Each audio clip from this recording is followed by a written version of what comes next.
Kita akan pada malam hari ini kita saling belajar ya, tentang bagaimana kita menjalani hidup sehat. Kita mulai dari kita menjaga atau kita jaga pencernaan kita agar tetap sehat ya. Saya mengambil topik ini untuk menjadi bahan sharing kita atau pembelajaran kita pada malam hari ini, berangkat dari karena pengalaman-pengalaman saya sendiri. Jadi eh, apa yang saya uraikan pada malam hari ini itu juga adalah sesuatu yang juga terjadi pada diri saya, dan bagaimana kemudian saya mengatasi ya permasalahan-permasalahan itu pada diri saya sendiri ya, terutama yang berkaitan dengan pencernaan ya. Nanti akan kita lihat lebih lanjut. Bapak Ibu semua, ya kita tahu bahwa permasalahan yang terbesar di dunia kita ini sekarang ya, penyakit-penyakit artinya itu yang menjadi satu permasalahan yang besar di dunia kita ini sekarang ini adalah yang kita sebut dengan penyakit kronis ya. Penyakit kronis itu artinya penyakit yang berjalan secara lambat, artinya secara pelan-pelan ya, tapi ternyata menimbulkan efek yang berat ke depannya. Nah, itu disebut dengan penyakit kronis ya. Di dunia ini ya sejak tahun tahun 2000 ke atas lah ya. Kita tahu bahwa tahun 90-an, dari tahun 2000-an ke atas kita tahu bahwa uh, berbagai penyakit inilah yang menjadi leading atau yang menjadi leading terjadinya penyebab kematian yang terbesar di dunia ini. Yang pertama itu adalah penyakit jantung ya, atau kardiovaskuler, jadi penyakit jantung dan pembuluh darah. Jadi penyakit jantung dan pembuluh darah ini contohnya juga stroke ya. Jadi stroke itu adalah penyakit yang disebabkan, salah satunya disebabkan oleh karena pembuluh darah, hambatan pembuluh darah. Dan ini adalah penyakit yang paling sering kita dengar, kita lihat, ya kan, di sekeliling kita dan juga di orang-orang di sekitar kita. Ya, kita sebut dengan cardiovascular disease. Dan ternyata ini adalah di seluruh dunia ini adalah memegang nomor satu ya sebagai penyebab dari kematian. Kedua itu adalah cancer. Nah, cancer itu dulu bahkan di Indonesia itu bisa dikatakan adalah penyakit yang agak jarang ya, tidak belum mencapai 10 besar juga. Tapi sekarang di Indonesia penyakit cancer itu sudah masuk 10 besar sebagai leading cause, ya, artinya sebagai penyebab dari kematian. Yang ketiga, penyakit pernapasan ya. Jadi pernapasan itu banyak macam ya. Kemudian diabetes, lalu kemudian penyakit infeksi saluran kencing. Ini di seluruh dunia ya. Kemudian demensia atau Alzheimer ya. Jadi Alzheimer, demensia, mungkin orang mengatakan pikun lah ya. Dia neonatal death, artinya pada bayi-bayi ya, diare dan sebagainya ya. Kita lihat. Dan kita lihat berarti prosentase yang terbesar kebanyakan misalnya cardiovascular disease, cancer, diabetes, ya, demensia, ya kan. Nah, itu semua itu rata-rata kita sebut dengan penyakit kronis termasuk hipertensi ya.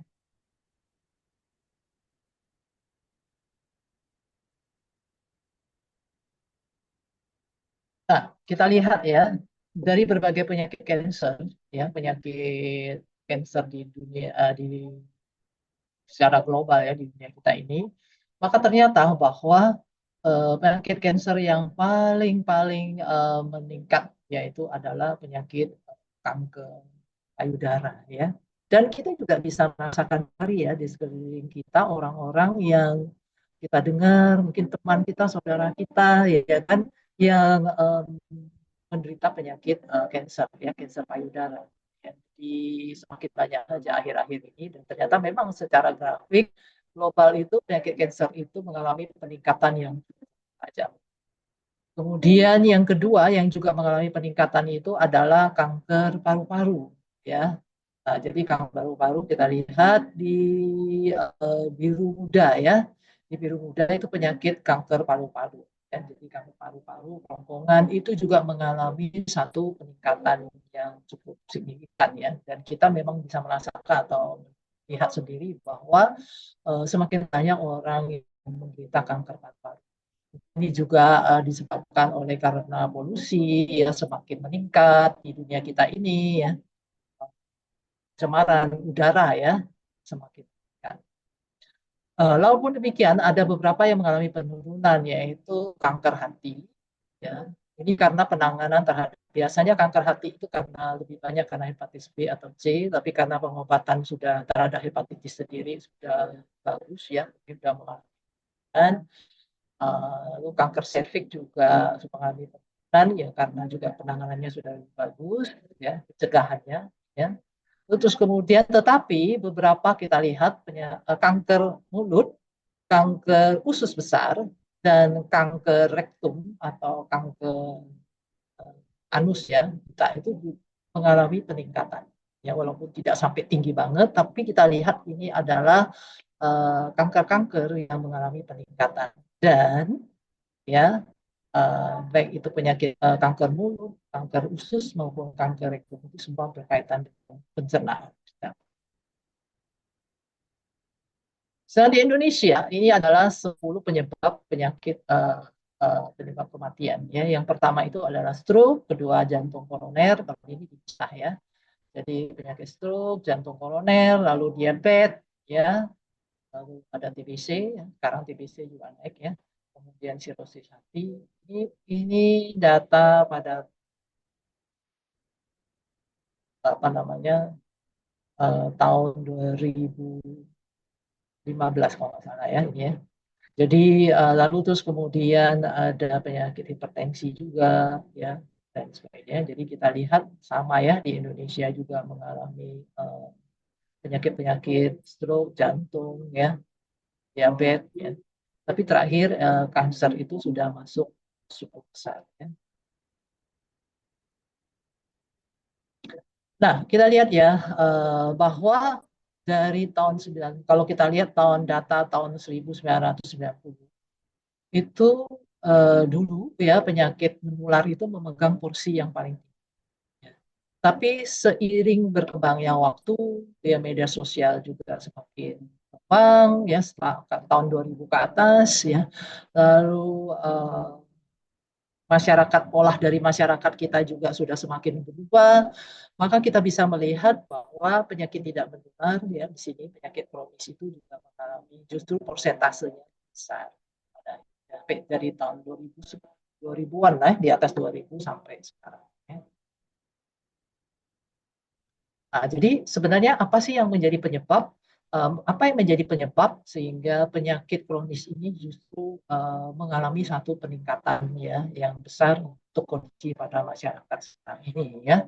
Nah, ini adalah majalah Times yang pada tanggal yang di majalah Time pada tanggal 23 Februari 2004 ya. Jadi sudah cukup lama ya Bapak Ibu semua.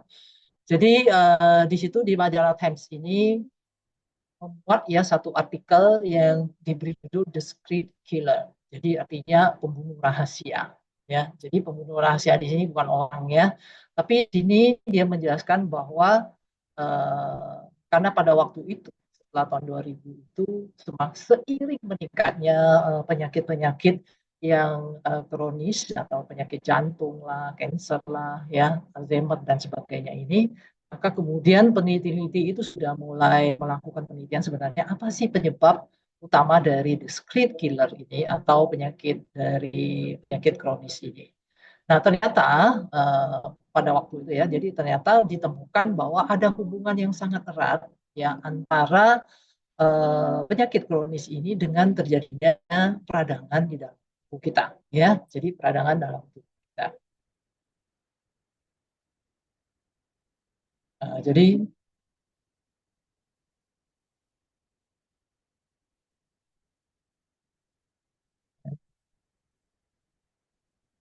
saya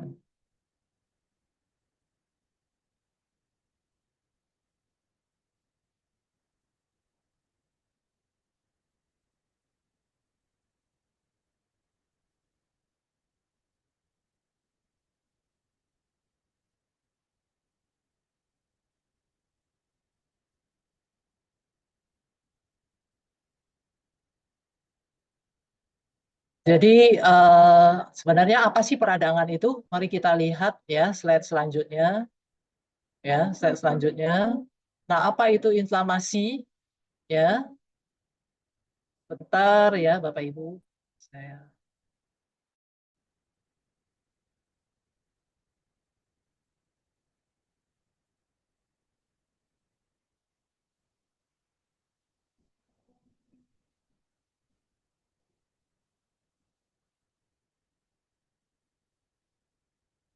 baik ya. Jadi mari kita lihat apa itu inflamasi. Ya, ya. Jadi inflamasi itu apa?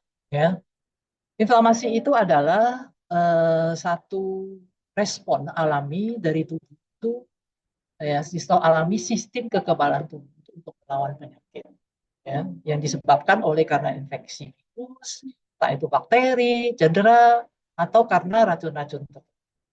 Ya, jadi sebenarnya peradangan atau inflamasi itu bukan sesuatu yang buruk, ya Bapak Ibu semua, bukan sesuatu yang buruk. Karena ketika terjadi misalnya cedera, tangan kita luka, kena pisau, ya, maka tubuh kita itu akan segera bereaksi, ya, tubuh kita akan bereaksi terhadap cedera itu, ya, lalu kemudian terjadi keluar darah, tentu saja, kemudian terjadi darah, lalu kemudian jadi bengkak dan lain sebagainya. Nah, semuanya itu adalah reaksi dari tubuh kita itu, ya, yang kita sebut dengan peradangan, ya, untuk mendorong terjadinya penyembuhan, ya, atau membantu itu jadi lebih baik, ya, untuk menjadi lebih baik. Sama halnya ketika misalnya ada virus atau bakteri ke dalam tubuh kita, maka tubuh kita akan segera merespon, ya, segera merespon untuk mengeluarkan berbagai macam tentara-tentara, ya, untuk melawan virus itu atau bakteri itu, ya, untuk melawan virus atau bakteri itu dengan mengeluarkan zat yang kita sebut dengan sitokin, lalu terus kemudian mengeluarkan sel-sel darah putih untuk melawan virus atau bakteri. Ya. Nah, jadi tujuannya apa? Ya, tujuannya itu adalah supaya untuk mempercepat, ya, atau mendorong terjadinya penyembuhan atau untuk membantu melawan virus atau bakteri itu. Mungkin beberapa waktu yang lalu pada waktu COVID-19 kita juga sering mendengar tentang badai sitokin, ya. Di badai sitokin itu adalah kondisi di mana tubuh itu, ya, karena terserang oleh virus, ya, dan kemudian meresponnya itu secara berlebihan, ya, jadi mengeluarkan sitokin ini secara berlebihan. Tentu saja dengan adanya pengeluaran dari sitokin yang berlebihan ini, ya, maka itu akan dia kemudian mendorong, ya, untuk apa namanya mendorong berbagai macam, ya, berbagai macam tentara-tentara kita ini yang membantu tentara-tentara kita yang mengordinasi tentara-tentara kita ini untuk bergerak melawan virus itu. Tapi karena kemudian dia itu dikeluarkan secara berlebihan, ya, maka ternyata dampaknya itu adalah, ya, bukan hanya menyerang virus itu sendiri, tapi juga menyerang sel-sel yang sehat di dalam. Karena itulah kemudian kita lihat kondisi seseorang itu menjadi lebih memburuk, ya, buruk. Nah, itulah yang terjadi waktu kita sering mendengar, ya, pada waktu COVID itu. Nah, jadi apa sih tanda-tandanya kalau kita itu mengalami inflamasi, ya, atau mengalami radang, ya? Pasti ada kemerahan, kita merasa hangat, panas, demam, ya. Kemudian bengkak kalau misalnya itu terjadi di daerah tertentu, ya kan, kemudian nyeri, dan kemudian pada organ tertentu dia bisa fungsi. Itu kalau kita sebut dengan inflamasi. Ya. Nah, setelah kondisi itu reda sebenarnya, artinya ketika bakteri itu sudah teratasi, virus sudah teratasi, atau luka itu sudah teratasi, maka tubuh itu sebenarnya punya sistem, ya, sendiri bagaimana untuk meredahkan, ya, ya, antiinflamasinya itu, ya, meredahkan, mengurangi, ya, pasukan-pasukannya, meredahkan inflamasi itu sehingga kemudian menuju ke penyembuhan. Ya, harusnya demikian. Tetapi kalau kondisi di mana tubuh kita itu, ya, mengalami terus-menerus, ya, artinya misalnya virus atau bakteri itu terus-menerus ada, lalu terus kemudian atau misalnya sesuatu yang kita sebut patogen yang bagi tubuh itu benda asing itu terus-terus masuk ke dalam tubuh kita, maka tubuh kita itu tidak lagi terus berada di dalam kondisi untuk mengeluarkan zat-zat inflamasinya sehingga tidak sempat lagi untuk mengeluarkan antiinflamasinya, maka itulah yang kita sebut dengan kondisi yang kita sebut dengan silent inflammation ataupun inflamasi kronis. Ya. Jadi kalau tadi itu akut secara cepat, kalau kronis ini dia terjadi terus-menerus, lama, dan bahkan ada yang sama sekali kita tidak tahu. Ya. Nah, kondisi-kondisi yang seperti inilah yang kenapa kemudian dari majalah Times tadi menyebutnya sebagai silent killer. Silent killer itu kita tidak sadar, kita tidak tahu, ya, dan kita tidak sadar, kita tidak tahu, ya. Tiba-tiba saja kita sudah tahunya itu susah sesak napas, dada sakit, artinya sudah terjadi penyumbatan jantung, gitu ya, atau sudah pingsan, jatuh, ternyata stroke seperti itu, ya. Atau kemudian sudah lupa ingatan, sudah tidak kenal orang di sekitar kita, kita sudah mengalami Alzheimer. Atau ternyata kita sudah stadium kanker, sudah stadium 3, sudah stadium 4, ya. Nah, sebenarnya semua proses-proses penyakit kronis itu tidak terjadi secara tiba-tiba, ya. Artinya tidak datang secara tiba, tapi itu artinya datang secara mengalami satu proses yang sudah sangat lama sekali, ya, satu proses yang sudah lama, dan pada titik tertentu, pada kondisi tertentu, misalnya jantung, ketika penyumbatan itu sudah 30%, sudah 40%, maka barulah seorang itu mengalami gejalanya, atau baru merasakannya, ya, sudah mulai merasa sesak, dia mulai sakit dada, ya, akhirnya butuh tindakan yang lain. Karena itulah kenapa tidak seperti inflamasi akut tadi, kita merasakan demam, kita merasakan panas, ya, demam, atau kita merasa nyeri, ya. Tapi pada silent inflammation, ya, atau silent inflammation ini, ya, itu terjadi dengan sangat kondisi yang tidak menyebabkan kita itu kadang tidak merasa apa-apa. Kita tidak merasa, atau bukan tidak merasa apa-apa, tapi pada kondisi kita merasa itu gejala yang biasa seperti itu, ya kan? Nah, karena itu kemudian kita tidak menyadari sampai kemudian sudah terjadi gejala yang berat.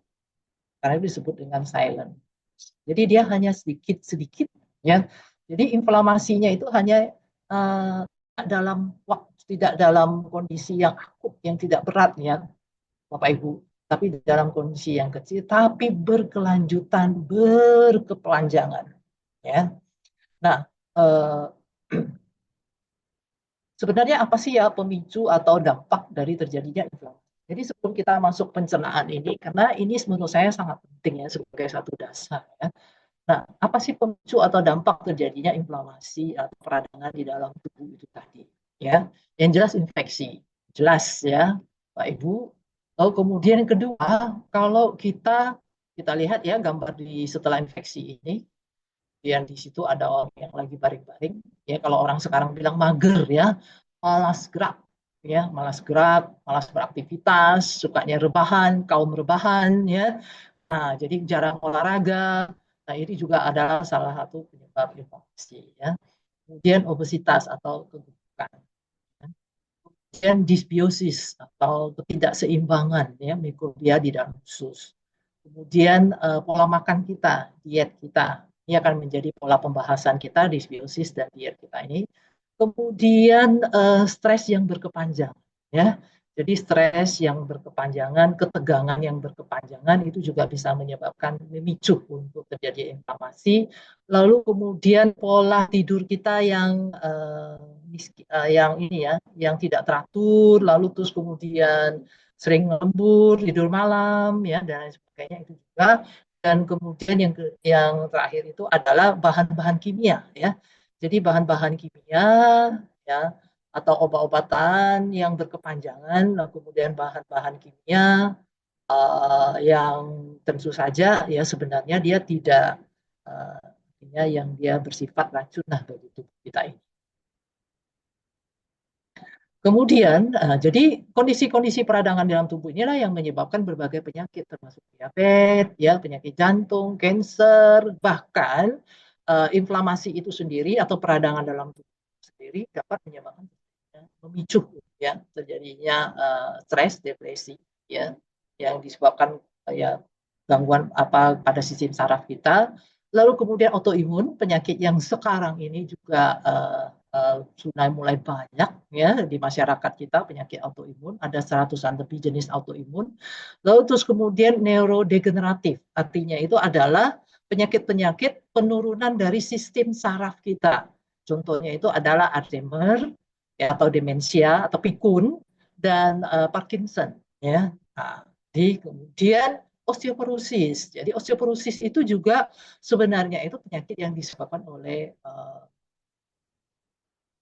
karena adanya inflamasi ya. Nah, lalu kemudian tentu saja satu lagi itu adalah penuaan dini ya. Jadi penuaan dini sebenarnya penuaan dini jadi kita itu tanda-tanda penuaan kita itu lebih cepat ya. Ini juga contoh-contoh penyakit-penyakit yang disebabkan oleh karena uh, inflamasi kronis ini sendiri ya. Nah, dan itu pada hari ini sebenarnya apa sih kita sebenarnya bisa tahu ya gejala awal dari apa namanya uh, apakah sebenarnya di tubuh kita itu sudah mengalami ya, inflamasi itu sendiri ya. Jadi eh, yang pertama itu adalah kalau dari hasil pemeriksaan ya kita sudah pernah diabetes ya. Nah, itu sudah tanda. Kedua, mungkin ada masalah di pencernaan, sering kembung, diare, ya, konstipasi atau susah BAB ya, atau kentutnya itu berlebihan ya. Jadi kita tentu butuh kentut ya. Tapi kalau ketika kentut kita itu sudah berlebihan ya saja ya ini jadi satu masalah. Nanti kan kita bahas itu. Atau kita merasa lebih cepat lelah dan capek. Ya, jadi kita sudah merasa lebih cepat sekali lelah dan capek. Nah, ini mungkin tanda-tanda ya, Pak. Atau kita sering mengalami eksim ya, sering gatal-gatal di kulit atau jerawatan ya. Nah, itu juga apa namanya? Sebagai satu tanda sudah terjadi inflamasi di tubuh kita. Lalu sering alergi. Dulu kita misalnya makan satu makanan nggak alergi, tapi kok sekarang jadi alergi. Nah, ini jadi ini ya, jadi satu tanda. Ya. Kemudian kantong mata atau mata ya. Jadi saya enggak kita tidak habis nangis, lalu kemudian tidak juga kurang tidur, tapi kok ada kantong mata. Nah, itu sebuah tanda-tanda ya. Nah, lalu kemudian kaku di persediaan atau radang sendi. Misalnya kita bangun tidur, tangan kita kaku, badan kita jadi kaku. Nah, itu juga sebagai satu tanda bahwa tubuh kita itu sudah mengalami ada inflamasi di tubuh kita. Ya, dan ini yang saya alami ya. Jadi pada saya itu mengalami bangun tidur dulu ya, bukan sekarang ya, dulu ya. Jadi dulu itu saya bangun tidur kok rasanya tangan ini tidak nyaman ya. Uh, jadi bangun tidur agak kaku seperti itu ya, tapi sekarang sudah tidak ya. Lalu terus kemudian saya kemudian lah mencari mencari referensi-referensi ya dan sebagainya. Lalu kemudian saya mengobati diri saya sendiri tentu saja ya, dan kemudian akhirnya sekarang udah baik semua ya. Kemudian sakit kepala, migrain, lalu mood swing, sering cemas, mood swing juga bisa jadi tanda-tanda bahwa kita mengalami inflamasi. Ya. Jadi kemudian brain fog, ya brain fog itu semacam kalau dalam bahasa Indonesianya itu kabut otak, ya. Jadi artinya itu kita merasakan seperti tidak clear otak kita itu ya. Jadi berpikir nggak clear, nggak fokus, seperti itu ya. Lalu kemudian menstruasi yang tidak teratur dan atau sulit tidur.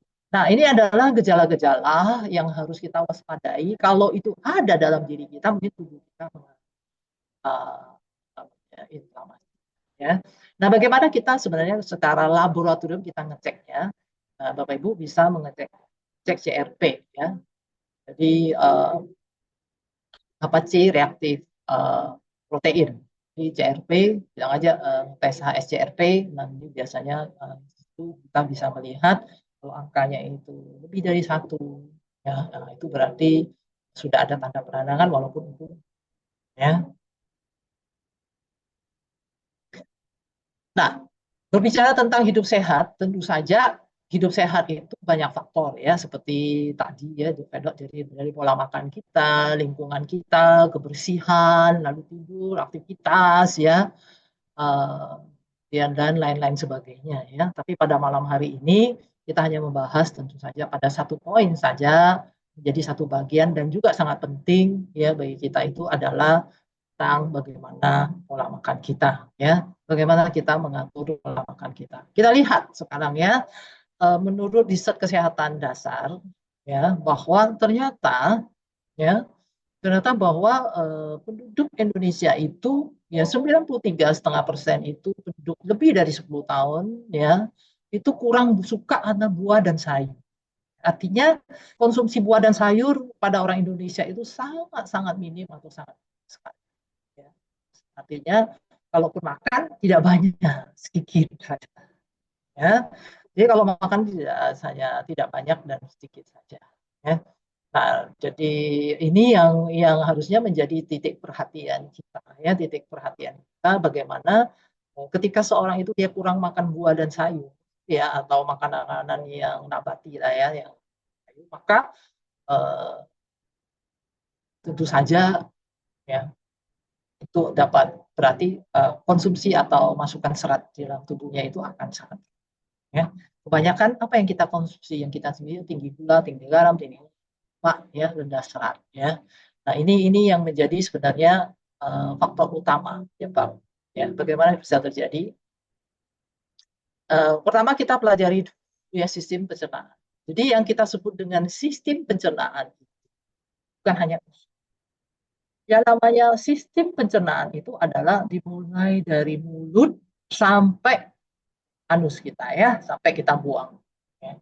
Jadi yang namanya kita pencernaan di dalam pencernaan makanan itu adanya berarti dimulai dari mulut, bukan dimulai setelah di mulut ya, Bapak Ibu semua, tapi kita mulai dari mulut kita, masuk ke kerongkongan, lalu masuk ke usus, ke lambung, lalu masuk ke usus 12 jari, masuk ke usus halus, ya masuk ke 12 jari, lalu kemudian di sana ada pankreas. Jadi pankreas itu juga bagian dari sistem pencernaan.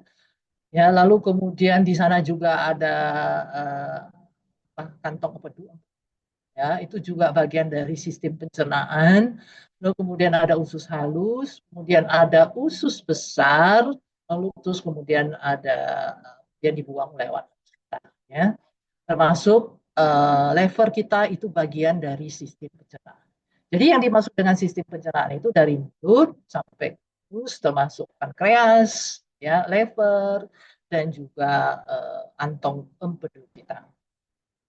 Ya, jadi ketika makanan itu masuk ke dalam mulut, ya, lalu kemudian di lambung makanan itu kemudian dicerna, di breakdown, ya, jadi proteinnya di breakdown, ya, jadi di situ lambung kita mengeluarkan enzim-enzim tertentu ya, untuk membreakdown makanan, yang membreakdown itu artinya urai ya, jadi misalnya karbo diurai, protein diurai ya, jadi yang tadinya itu dalam molekul besar dibuat jadi kecil ya, jadi asam amino. Lalu demikian juga ketika sampai di usus 12 jari, pankreas akan mengeluarkan enzim-enzimnya juga ya untuk mencerna berbagai zat. Lalu kita punya kantong empedu juga mengeluarkan cairan empedu ya untuk bantu penguraian dari lemak dan sebagainya. Lalu di usus halus ya. Nanti sampai di usus halus, maka makanan itu akan mulai diserap ya, akan mulai diserap dan hebatnya usus halus kita itu ya karena kenapa usus halus kita itu harus panjang ya. Usus halus kita itu harus panjang ya, panjangnya 6 meter ya. Jadi panjang usus halus kita itu sampai 6 meter ya. Jadi kenapa usus halus kita itu panjang ya dan dinding usus halus kita itu memiliki kayak bulu-bulu seperti ini ya. Jadi dia memiliki seperti bulu-bulu di kita. Nah, kenapa dia harus panjang? Karena perjalanan makanan kita itu nggak berhenti untuk diserap ya. Jadi dia terus berjalan dari usus 12 jari, berjalan melewati usus kita. Dalam proses perjalanan itulah sambil dia berjalan mengelilingi usus kita itu sambil diserap zat-zat gizi. Dan zat gizi yang diserapkan itu kan banyak ya. Ya ada asam amino lah, ya, asam lemak lah ya. Kemudian ada glukosa lah dan lain sebagainya, belum vitaminnya lah, mineralnya. Jadi banyak sekali.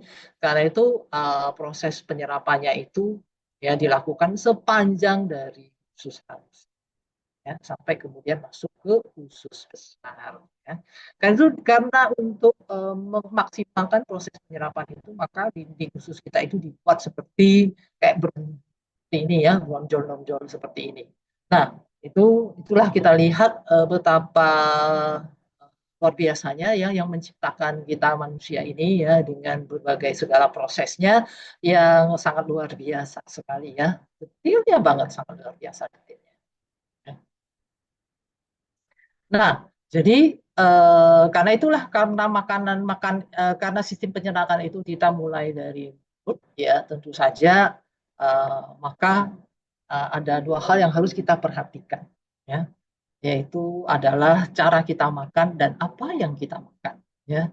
Sering kita sebut dengan mindful eating. Jadi apa yang kita masukkan ke dalam mulut kita ya, apa yang kita lakukan pada saat makan itu ya, itu mari kita lakukan dengan mindful ya. Jadi dengan penuh kesadaran. Nah, apa disebut dengan mindful eating itu adalah bagaimana cara kita makan, bagaimana kita makan dan apa yang kita makan ya. Bapak Ibu semua, sekarang ini orang sekarang ingin serba cepat, ya. Jadi kita itu ingin serba cepat, ya. Serba cepat, lalu terus kemudian ingin makan yang sebanyak-banyaknya, ya.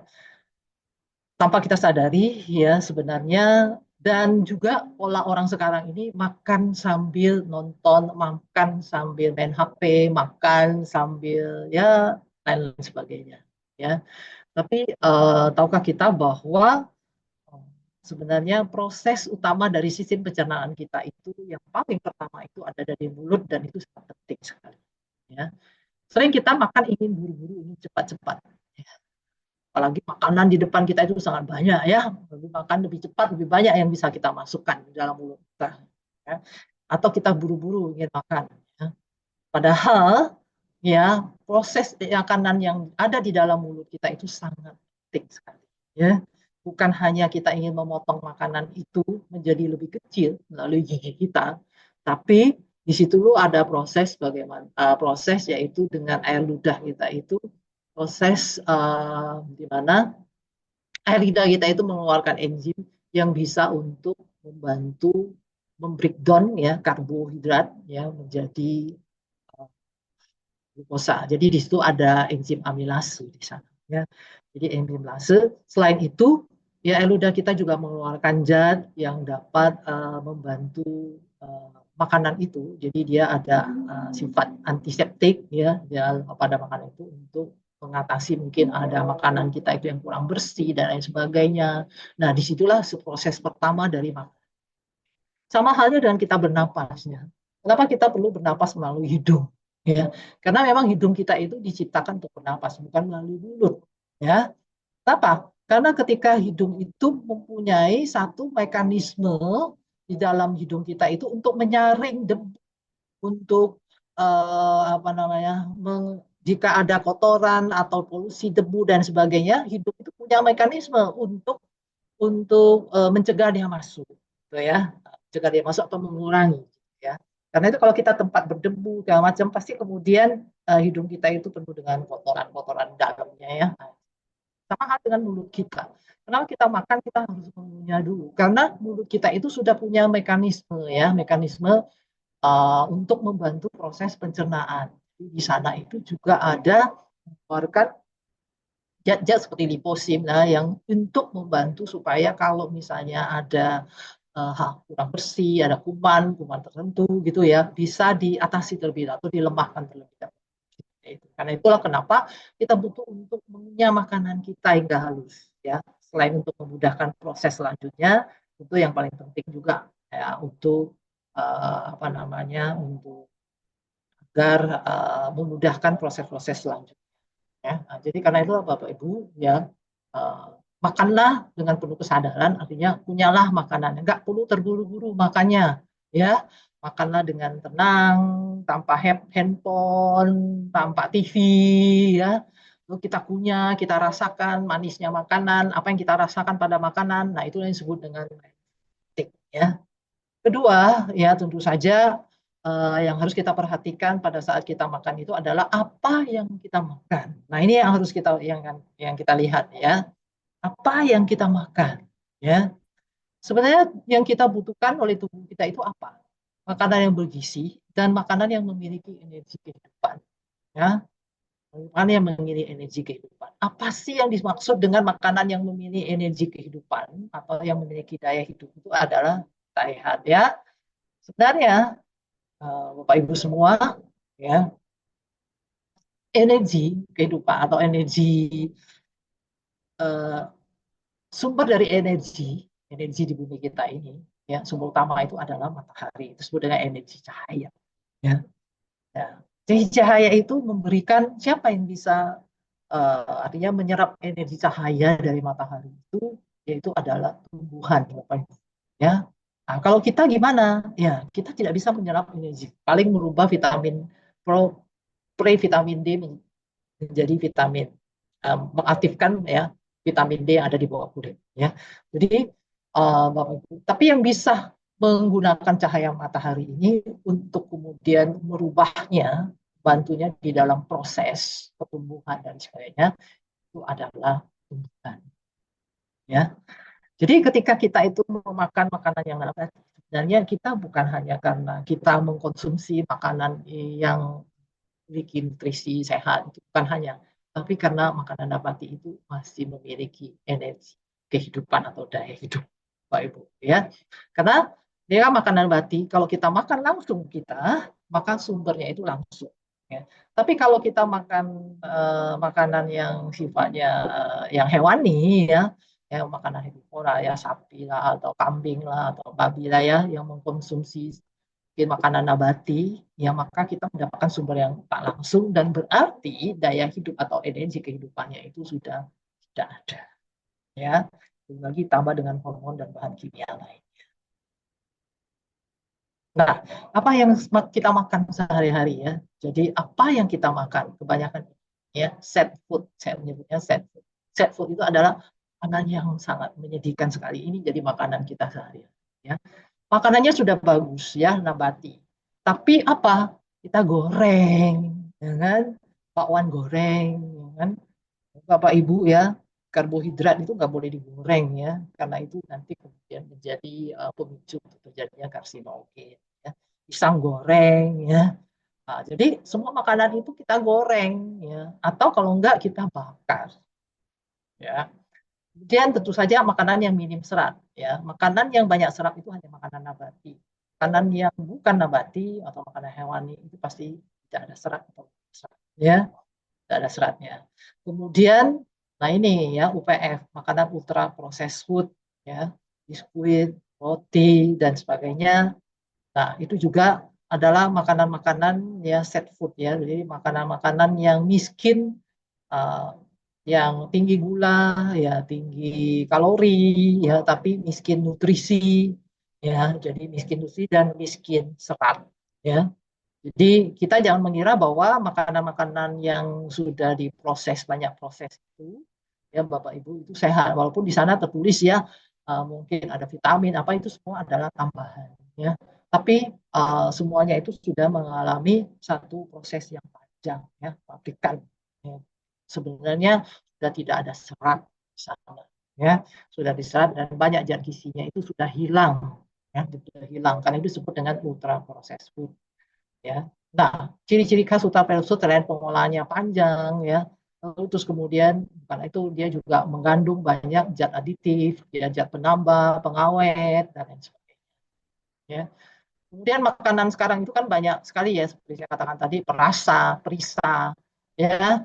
Jadi perisa, perasa, pewarna, pengawet, dan minuman-minuman sekarang banyak soft drink, ya, lalu kemudian juga menambahkan juga sweetener dan sebagainya. Jadi inilah makanan kita. Makanan yang miskin nutrisi dan yang miskin serat, ya. Karena itu saya sebut set food, ya. Makanan yang menyedihkan sekali ya, Bapak Ibu. Nah, apa akibatnya kalau kita sering mengkonsumsi makanan-makanan seperti atau kita mengolah ya makanan-makanan atau kita mengolah makanan kita menjadi seperti ini ya, Bapak Ibu semua, maka hal yang pertama yang terjadi itu adalah terjadi disbiosis dalam usus atau ya karena dia minim serat otomatis ya. Sedangkan kita tahu bahwa serat itu adalah makanan utama bagi mikrobiota atau mikrobiom yang baik, bakteri yang baik ya yang ada di dalam tubuh kita. Akhirnya ya terjadi ketidakseimbangan. Kenapa? Karena tidak ada makanan yang cukup bagi dia. Akhirnya mikrobia baik atau bakteri yang baik ya mikrobia bukan hanya bakteri ya bisa juga jamur yang baik ya mikrobia yang baik yang ada di dalam usus kita itu ya mengalami makin lama makin sedikit. Sedangkan karena makanan kita tidak sehat, tambah lagi nggak bersih, ya akhirnya ya tadinya mungkin ada ya bakteri yang sifatnya patogen, patogen yang menyebabkan penyakit ya yang ada dalam usus kita atau mikrobia yang jahat dalam usus kita itu akhirnya dia makin berkembang, ya dia makin berkembang lebih banyak ya dan mengeluarkan racun dan akhirnya itu menyebabkan terjadinya peradangan di dalam usus, ya terjadinya peradangan dalam ketidakseimbangan. Ya. Sebelumnya kita lihat apa itu mikrobiom. Ya. Jadi mikrobia itu adalah, jadi tubuh kita itu memiliki tubuh kita itu adalah rumah bagi triliunan ya, entah itu virus, bakteri, jamus, dan berbagai mikrobia. Entah itu dia di kulit, di hidung, di mulut, di paru-paru kita, di lambung, dan paling banyak itu adalah di usus besar kita. Ya, usus besar kita. Nah, yang ada di usus itu kita sebut dengan mikrobiota usus. Ya, jadi itu adalah mikrobiota usus. Nah, apa fungsi dari mikrobiom ini? Ya, bakteri baik ini ya, kita sebut mikrobiom ini, Bapak ya. Ternyata dia bisa membantu proses penyerapan vitamin, mineral atau zat-zat gizi lain. Ya, dia juga bisa mampu untuk mengontrol sistem imun dan respon kita terhadap infeksi. Ya, nanti kita lihat lanjut. Kemudian dia bisa mendetoksifikasi racun. Ya, jadi tiba misalnya ada racun yang tertelan, ya, namanya makanan kita kan bisa pestisida dan sebagainya. Nah, kalau mikrobia kita bagus, baik, cukup, maka dia bisa mendetoksifikasi racun. Kemudian dia juga bisa mencerna zat gizi, terutama serat-serat tumbuhan. Jadi kan makanannya itu memang serat ya, serat nabati ya makanannya itu. Tentu saja dia bisa mencerna ya. Kemudian menghasilkan zat anti radang. Ini yang paling penting ya. Ternyata bahwa mikrobia itu dapat menghasilkan zat anti radang seperti asam lemak rantai pendek yang sangat penting untuk menjaga keutuhan sel usus. Nah, ini yang sangat penting ya, ya. Jadi supaya untuk mencegah peradangan di dalam usus kita, ya, usus kita itu, maka menjaga keutuhan dari sel-sel usus kita itu, maka mikrobia ini dapat menghasilkan zat anti radang usus kita. Lalu dengan adanya, kalau mikrobiom cukup juga bisa mengatur mood dan fungsi otak kita dengan produksi neurotransmitter seperti serotonin. Ya, jadi Pak Ibu, ya kita lihat ya. Jadi saya katakan tadi bahwa mikrobiom itu dia bisa menghasilkan zat anti radang yaitu asam lemak rantai pendek. Nah, apa namanya asam lemak rantai pendek itu antara lain ya bisa asetat, propionat dan butirat ya. Jadi dua fungsi ini dia mencegah peradangan dalam usus kita. Ya. Nah, jadi otomatis karena dia mencegah peradangan dalam usus dia juga berarti mencegah terjadinya likigan. Likigan itu nanti kita lihat ya.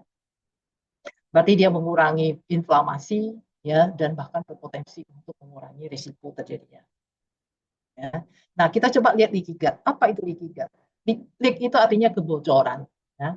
Jadi usus kita itu mengalami kebocoran. Jadi kalau misalnya kita sering makan set food tadi ya, makanan-makanan yang menyedihkan tadi, makanan-makanan yang miskin nutrisi ya, makanan-makanan yang seperti tadi saya sebutkan tadi, yang ultra processed food tadi dan sebagainya, yang terlalu banyak ya makanan trans fatnya dan sebagainya, ya itu akan bisa menyebabkan terjadinya peradangan di dalam usus kita ya. Jadi normalnya usus kita itu sel-selnya itu ya usus kita itu saling berdempetan ya.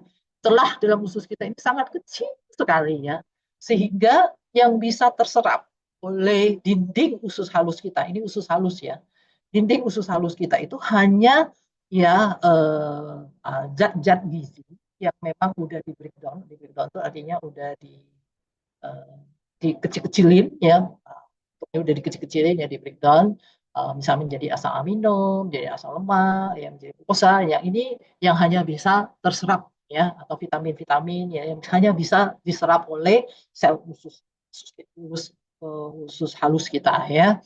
Sedangkan yang ukurannya lebih besar, lalu seperti misalnya bakteri-bakteri, lalu terus kemudian makanan-makanannya yang menyebabkan alergi, ya kemudian juga protein-protein tertentu ya, lalu kemudian zat racun ya, dia itu sebenarnya nggak bisa terserap oleh, nggak bisa masuk ya ke dalam usus atau melalui pembuluh darah kita, karena begitu masuk ke dinding usus masuk ke dalam pembuluh darah.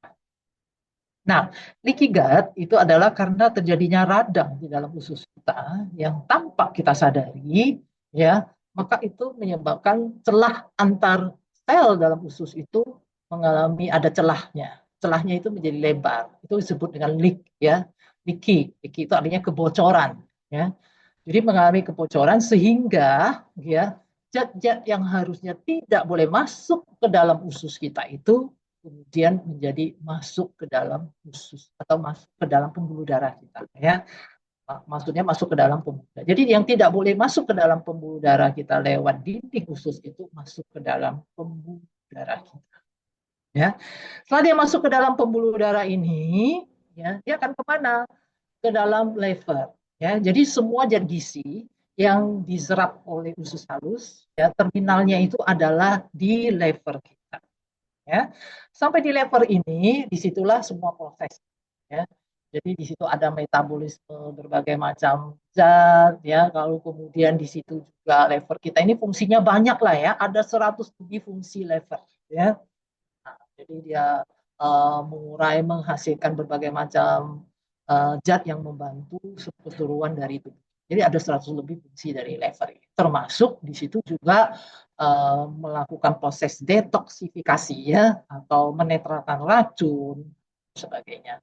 Nah, apa akibatnya kalau kemudian ya hal-hal yang tadinya itu ya sebenarnya yang tidak boleh masuk ke dalam tubuh kita itu, tapi karena usus kita itu mengalami kebocoran, lalu masuk melalui pembuluh darah usus, masuk ke dalam lever kita ini, maka lever kita itu akan bekerja lebih keras untuk mengatasi ya hal-hal yang harusnya tidak boleh masuk ke dalam tubuh kita. Ya. Otomatis lever kita itu ada satu saatnya ini akan mengalami satu kondisi yang disebut dengan kelelahan tadi. Ya, jadi mengalami kelelahan. Ya, jadi terlalu over.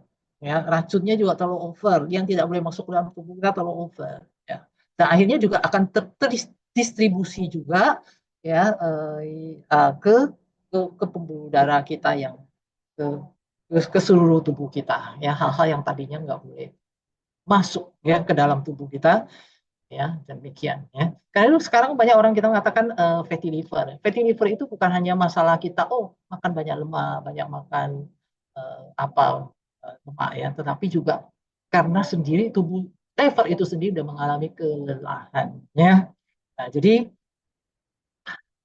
ini ya apa namanya Bapak Ibu yang harus kita perhatikan ya.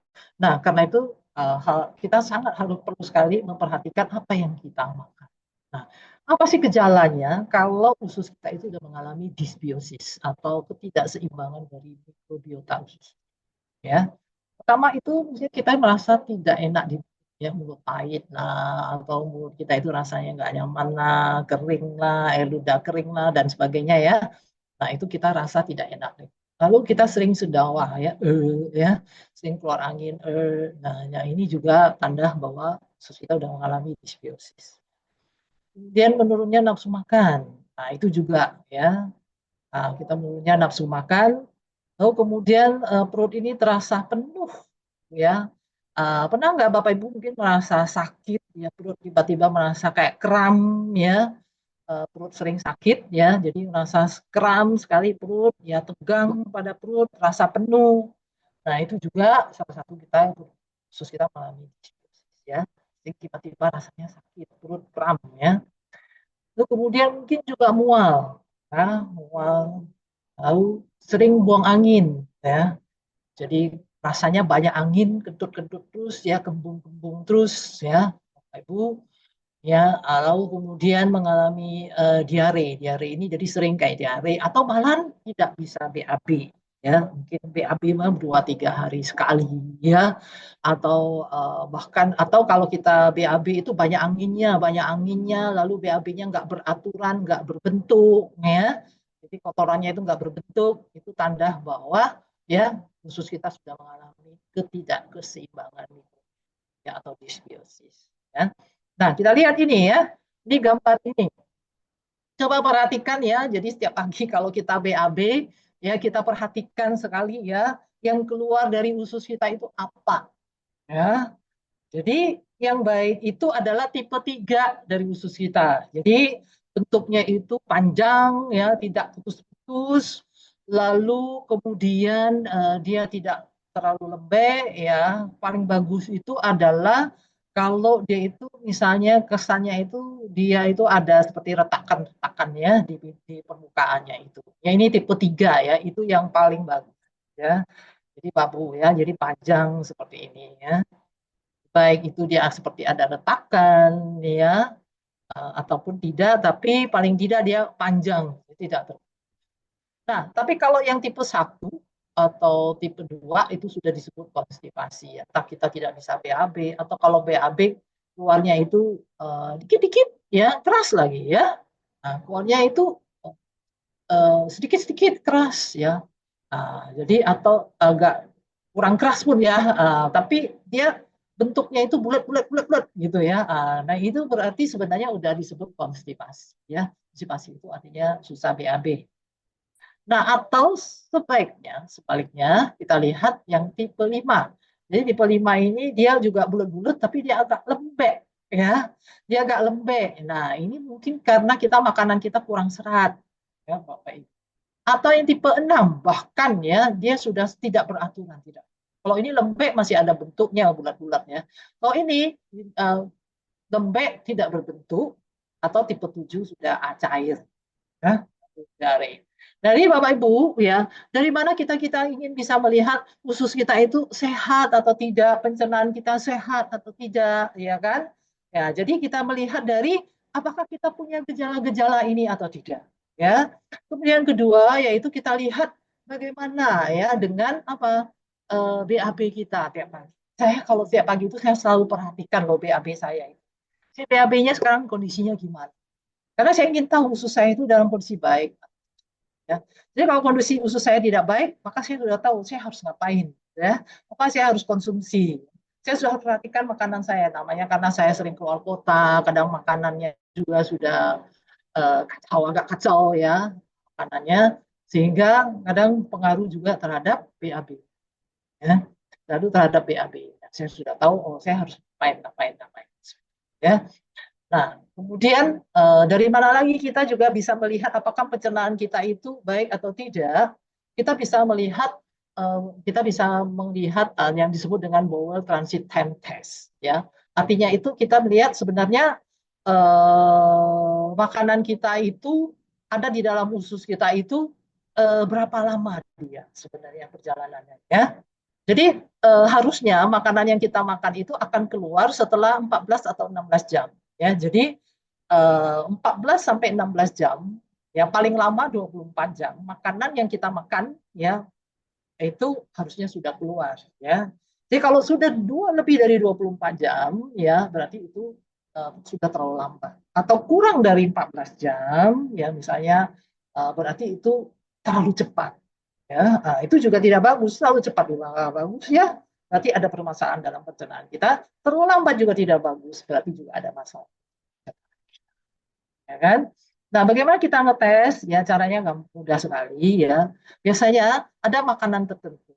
Ya, kalau kita makan itu, kadang dia masih bentuknya jagung, ya, atau beet yang warna merah, ya. Nah, beet atau warna merah, ya, makanan yang ada warna tertentu itu kadang keluarnya juga warna itu, ya. Beet ada warna merah atau misalnya kadang warna naga ya, ada buah tertentu atau makanan yang warnanya misalnya agak misalnya wijen hitam gitu ya, kadang dia keluarnya hitam. Nah di situ misalnya kita makan jam berapa, kita catat ya, kita makan jam berapa. Nah kita lihat dia keluarnya jam berapa, maka kita akan bisa melihat apakah transit times ya atau waktu transit dia makanan itu berapa ya.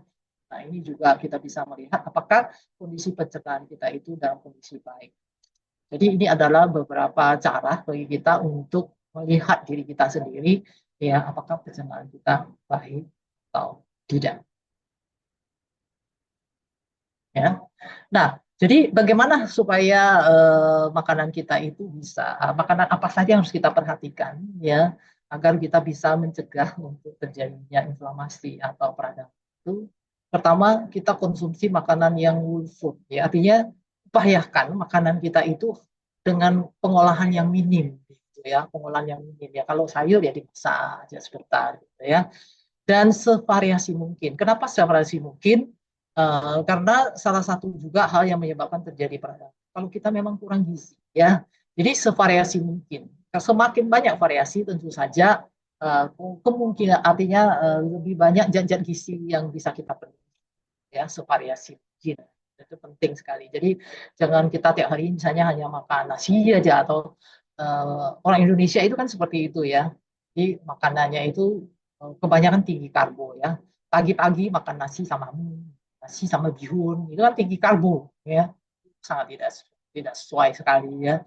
Nah, tapi separasi mungkin itu artinya yang mungkin ada kandungan karbo ada, tapi kemudian proteinnya juga harus terpenuhi, kemudian kebutuhan vitamin-vitaminnya juga harus terpenuhi, ya kan, zat-zat mineral mikronya juga terpenuhi. Karena itu kenapa kita perlu makan yang sevariasi mungkin dan sewarna berbagai macam warna.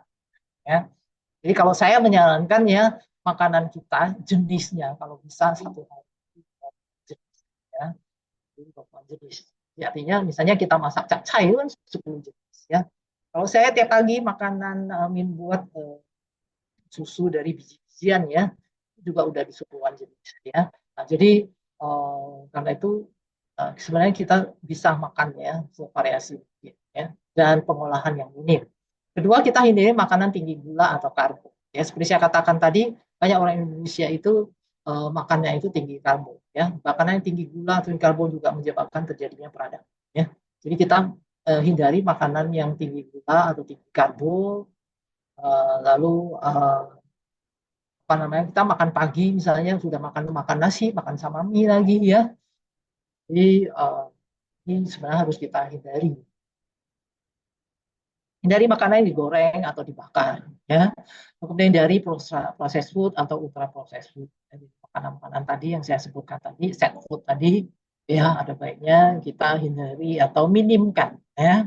Dan konsumsi makanan yang kaya omega. Jadi omega 3 itu bisa apa namanya membantu kita untuk mengatasi peradangan ya.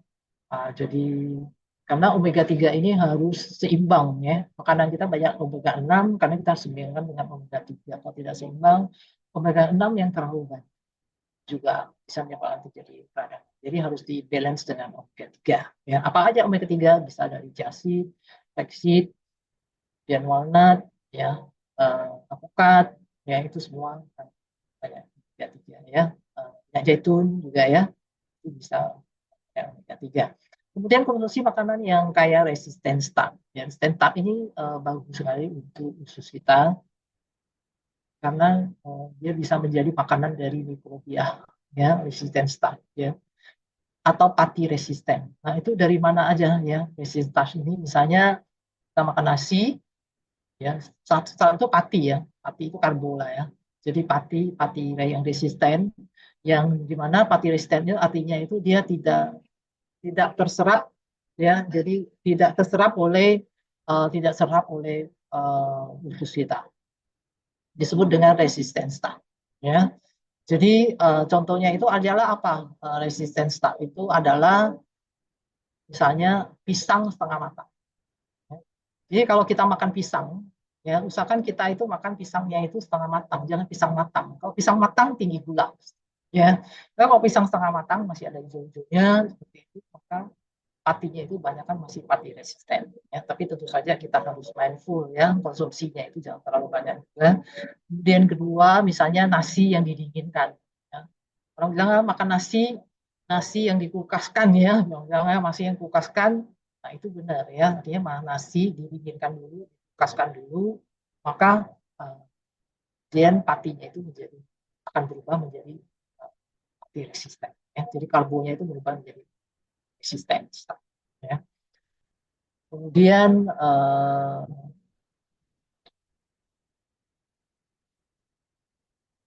kemudian cukupi ya kebutuhan tadi ya, gizi-gizi mikro kita ya, vitamin D3, K2, magnesium, ya, zinc dan sebagainya, ya kan.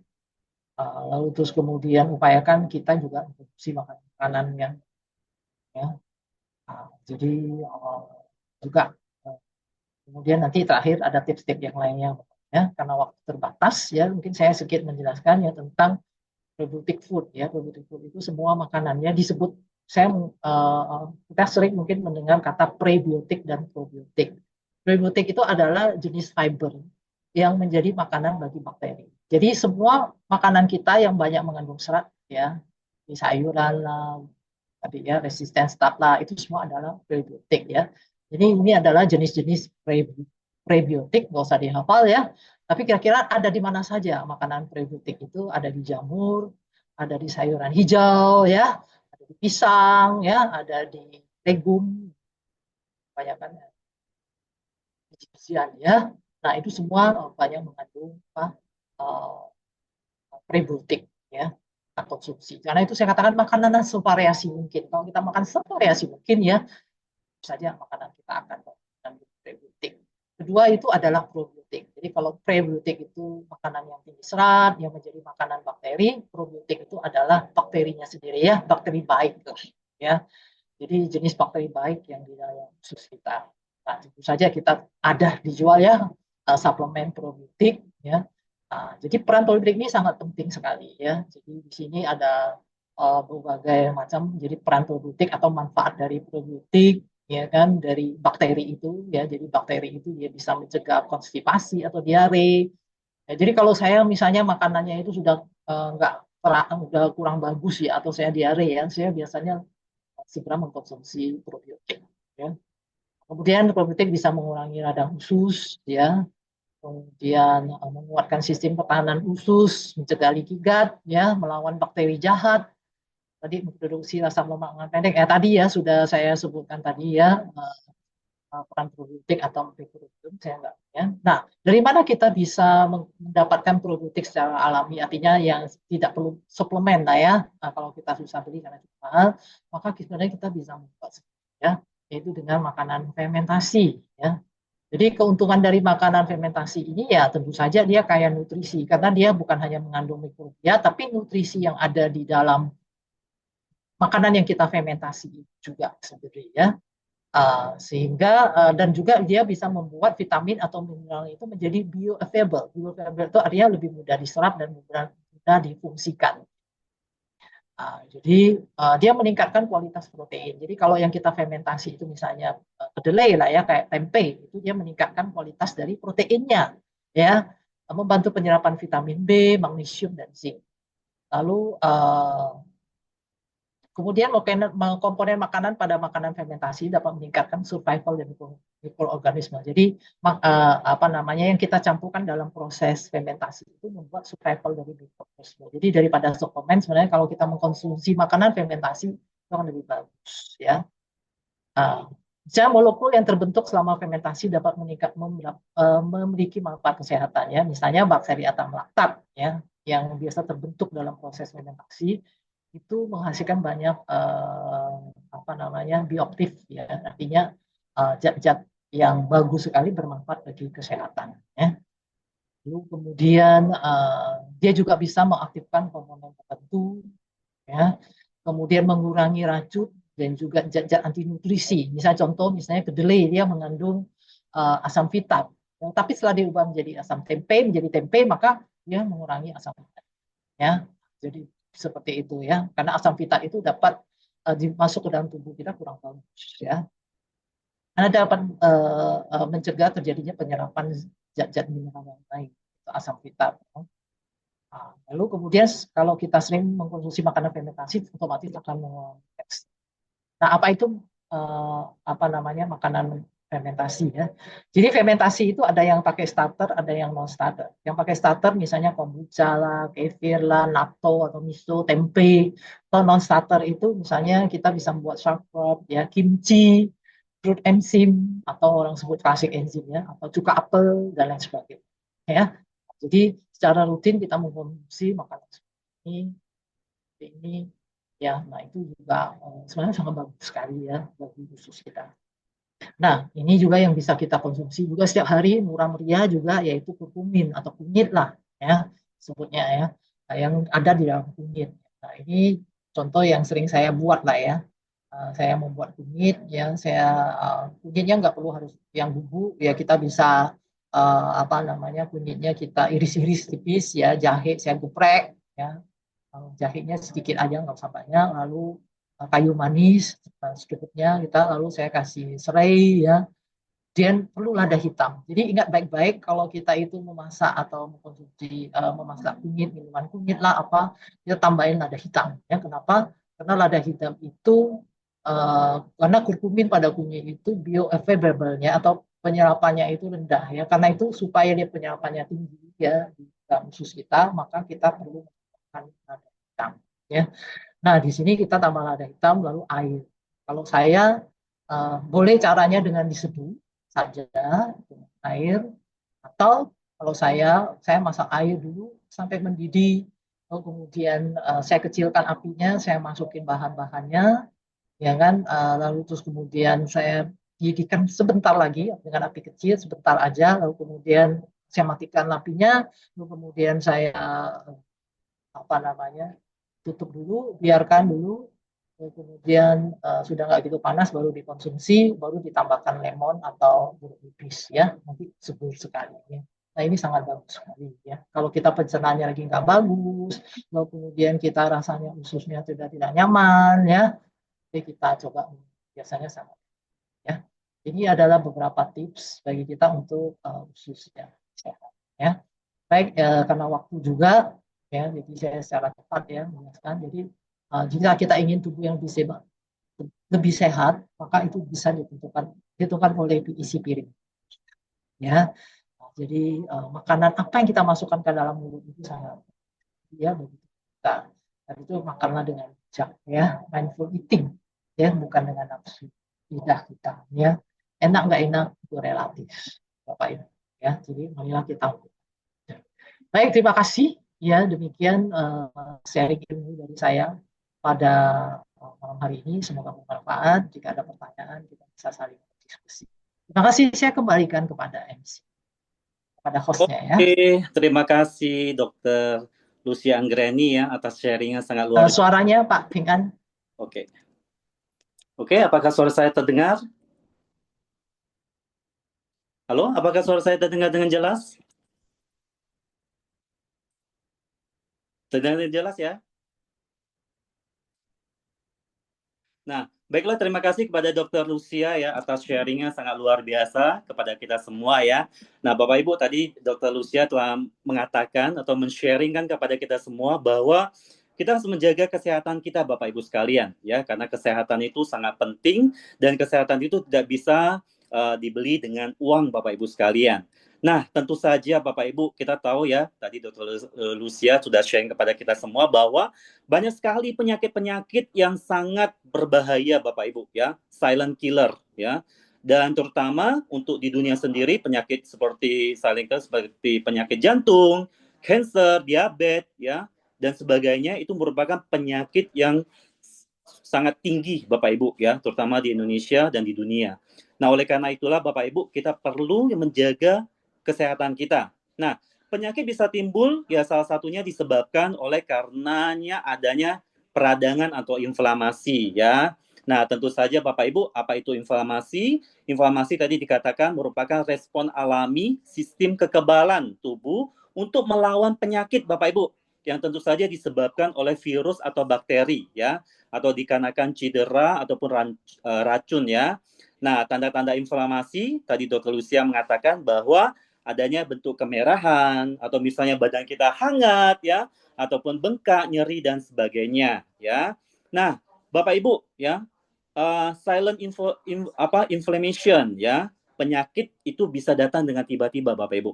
Penyakit itu ya, kadangkala kita merasa sehat, tapi pada saat cek ke dokter, wah ternyata kita didiagnosis mengidap penyakit tertentu ya, misalnya penyakit yang datang tiba-tiba, misalnya penyakit jantung kah, stroke kah, cancer kah, dan sebagainya ya. Nah tentu saja pemicu daripada inflamasi ya itu adalah infeksi ya, atau obesitas, mager, atau pola makan yang tidak baik Bapak Ibu sekalian, atau misalnya kita stres ya, pola tidur atau imun ya, depresi, cancer, penuaan diri dan sebagainya. Nah, jadi Bapak Ibu sekalian, tentu saja Dr. Lucia sudah sharing kepada kita semua bagaimana caranya sih supaya kita bisa menjaga kita punya pencernaan menjadi baik Bapak Ibu sekalian ya. Nah, kalau pencernaan yang baik, otomatis tubuh kita akan sehat Bapak Ibu ya. Nah, tadi juga sudah di-sharingkan oleh Dr. Lucia kepada kita semua bahwa kita harus bisa menjaga pola makan kita. Karena sakit itu berawal dari mulut Bapak Ibu ya. Kita kan sistem pencernaan dimulai dari mulut lalu berakhir di anus ya, dikeluarkan. Jadi makan pun harus ada caranya, tadi Dr. Lucia mengatakan ya. Cara kita makan bagaimana? Cara kita mengunyah Bapak Ibu ya. Apakah kita makan sampai pegang HP, kita makan sampai nonton dan sebagainya? Lalu apa yang kita makan ya? Karena apa yang kita makan itu yang masuk ke dalam tubuh kita Bapak Ibu ya. Yang kita makan adalah kebanyakan adalah set food ya. Makanan yang gorengan, makanan yang minim dengan serat ya. Makanan yang misalnya ultra processed food ya. Atau misalnya makanan yang banyak mengandung pengawet pewarna, GMO dan sebagainya ya. Jadi Bapak Ibu tadi sudah dijelaskan dengan sangat jelas sekali oleh Dr. Lucia kepada kita semua. Dan tentu saja Bapak Ibu peserta pada hari ini juga sangat banyak ya, mencapai 140 orang lebih, dan pertanyaan pun juga sangat banyak sekali loh Dok ya. Mungkin kita langsung saja ke pertanyaannya Dok ya, karena pertanyaannya juga sangat banyak. Nah mungkin saya misalnya Bapak Ibu yang ingin bertanya, ini kan saya bacakan yang sudah di kolom chat ya. Kalau misalnya setelah di kolom chat pertanyaan sudah saya bacakan, kalau Bapak Ibu ingin bertanya secara langsung juga bisa meng-unmute-kan atau raise hand ya Bapak Ibu ya. Nah, pertanyaan yang pertama ya, ini dari Henny ya untuk Dr. Lucia ya. Nah, pertanyaannya, Dok, apakah dengan suka makan makanan pedas ya, feses kita akan menjadi lembek dan tidak utuh? Lalu BAB yang normal itu satu harinya satu kali atau dua kali ya. Mungkin di sini kita minta Dr. Lucia untuk bisa menjawab pertanyaan dari Henny. Ya, silakan, Dok. Oke, baik ya. Jadi sebenarnya cabai itu tergantung sensitivitas usus seseorang. Ya. Kalau misalnya seseorang itu dia sensitif terhadap cabai, ya kan, maka seperti saya lah, kalau saya sudah makan terlalu banyak cabai karena saya sensitif, ya, nah otomatis usus saya itu akan BAB-nya itu akan menjadi lebih lembek, akan menjadi lebih lembek, ya. Tapi pada orang tertentu enggak, ya. Nah, jadi tidak semua makanan itu kita sensitif.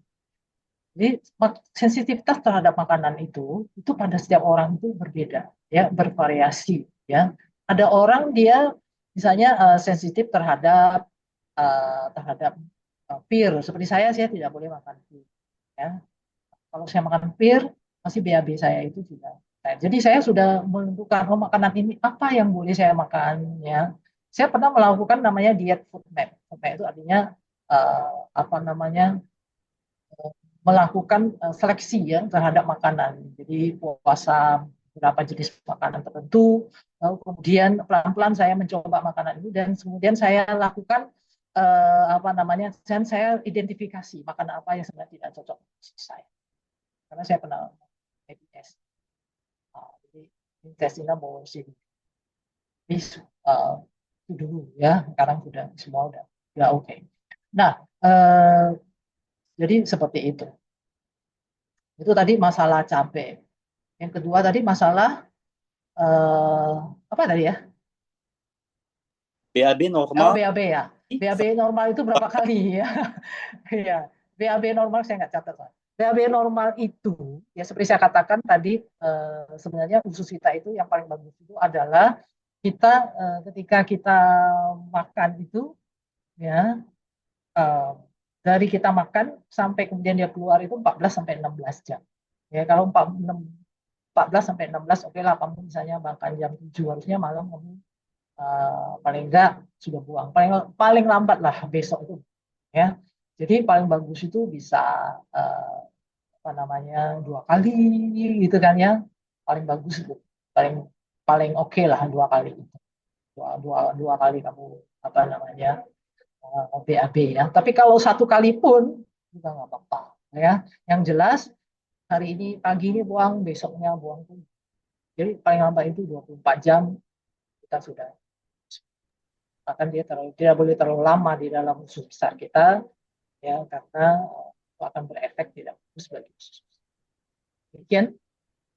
Oke, terima kasih. Nah, Dok, untuk pertanyaan kedua, ya, cek apa yang baik untuk gejala awal inflamasi itu dari Martini. Ya, jadi kalau kita periksa lab biasanya kita sebut dengan HSCRP ya, C reaktif protein ya. Jadi kalau terjadi inflamasi atau peradangan di dalam tubuh kita, ya maka yang paling reaktif atau paling cepat meningkat itu, ya itu adalah kita sebut dengan HSCRP ya. Nah, jadi atau CRP disebut aja ya, CRP. Nah, jadi CR, CRP ya, HSCRP atau CRP aja periksa. Biasanya kalau normal itu di bawah 1, ya kalau di atas 1, 1 sampai 3 itu sedang, ya kalau udah uh, di atas 5 biasanya itu sudah dianggap tinggi ya. Jadi dianggap. Ini coba aja dites ya. Jadi kalau orang punya peradangannya akut ya tentu saja bisa sampai belasan, 20 gitu ya. Tapi karena saya katakan tadi silent inflamasi, jadi inflamasinya itu dia tidak sampai tinggi banget ya, tetapi dia justru rendah, tapi rendah dan terus menerus berkepanjangan ya. Karena itu sudah apa namanya, karena itu disebut silent. Jadi sampai kita nggak merasakan eh, gejala-gejala kayak demam segala macam atau muka segala macamnya, tapi dia sudah di atas normal seperti itu. Oke, ya. Pertanyaan selanjutnya itu dari Feni. Malam, Dok, mau tanya, jika HSCRP untuk cek inflamasi pada tubuh, terutama pada masalah jantung, apakah HSCRP bisa juga membantu mendeteksi inflamasi pada sistem pencernaan? Dari Feni.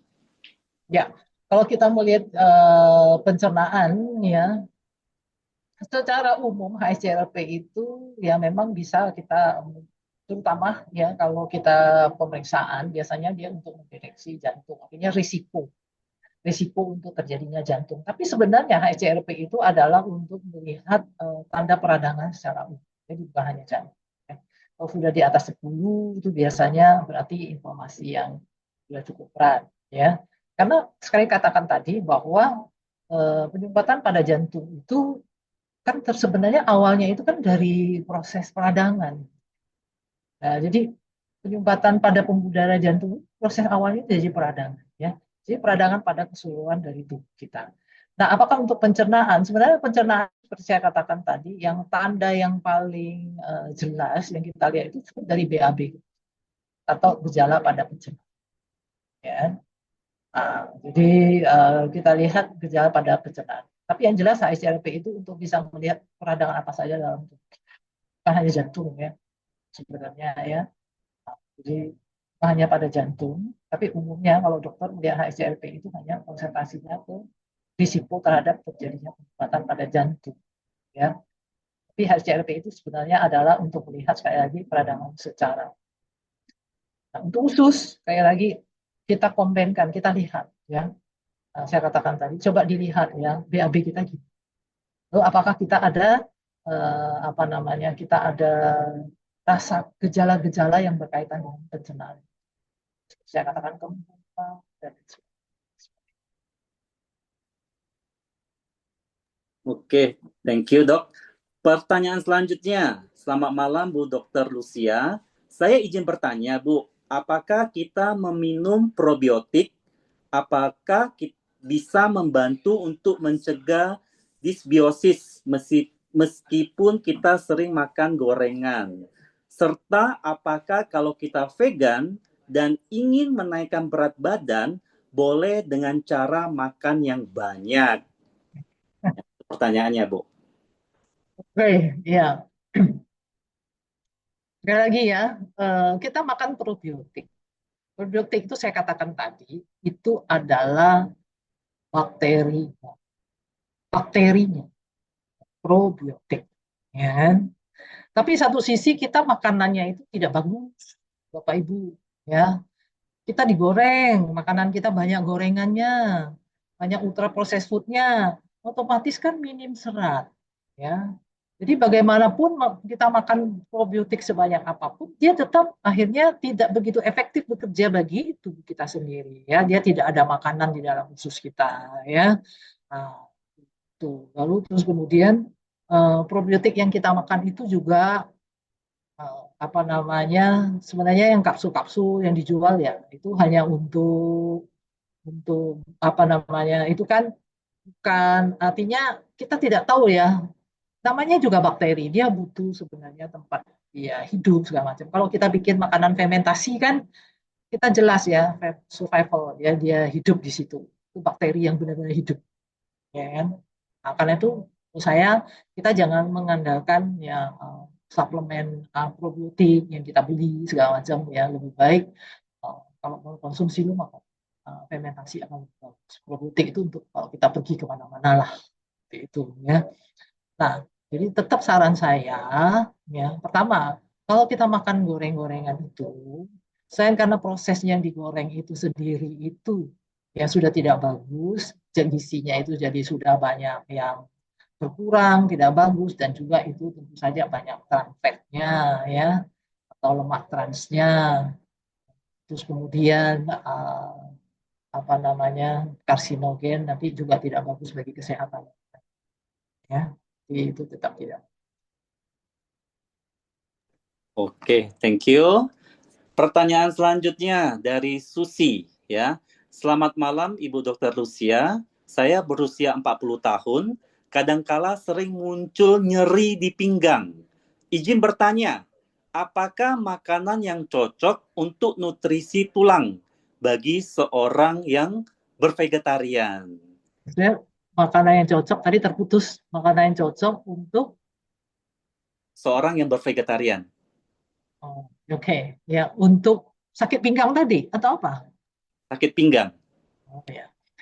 Jadi Bapak Ibu ya, kalau kita berbicara tentang sakit pinggang, maka kita harus cek dulu sakit pinggangnya ini karena apa.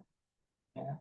Jadi kalau saya belum tahu sakit pinggang karena apa, maka saya belum bisa memberikan jawaban nutrisinya apa yang cocok untuk sakit pinggangnya. Ya. Jadi kalau kita sakit pinggang, apakah sakit pinggangnya itu karena organ-organ yang ada di daerah pinggang, misalnya ya, ginjal, atau karena ototnya, atau karena penjepitan saraf di tulang belakang. Ya. Kalau kita bisa penjepitan saraf di tulang belakang, maka yang kita lakukan tentu saja bagaimana untuk mengkendorkan otot atau meregangkan ruas tulangnya itu. Ya, dalam hal ini tentu saja yang harus kita perhatikan bukan makanannya. Ya. Tapi kalau kita berbicara tentang ginjal, maka yang kita harus perhatikan tentu saja apakah ada batu ginjal kah, ginjal pun ada batu ginjal kah, atau karena ada infeksi ginjal kah. Nah, itu tentu saja itu semua harus kita cek atau kita lakukan pengecekan terlebih dahulu sebabnya karena apa. Mungkin kita bisa kasih tahu nutrisinya itu atau makanan itu seperti itu ya.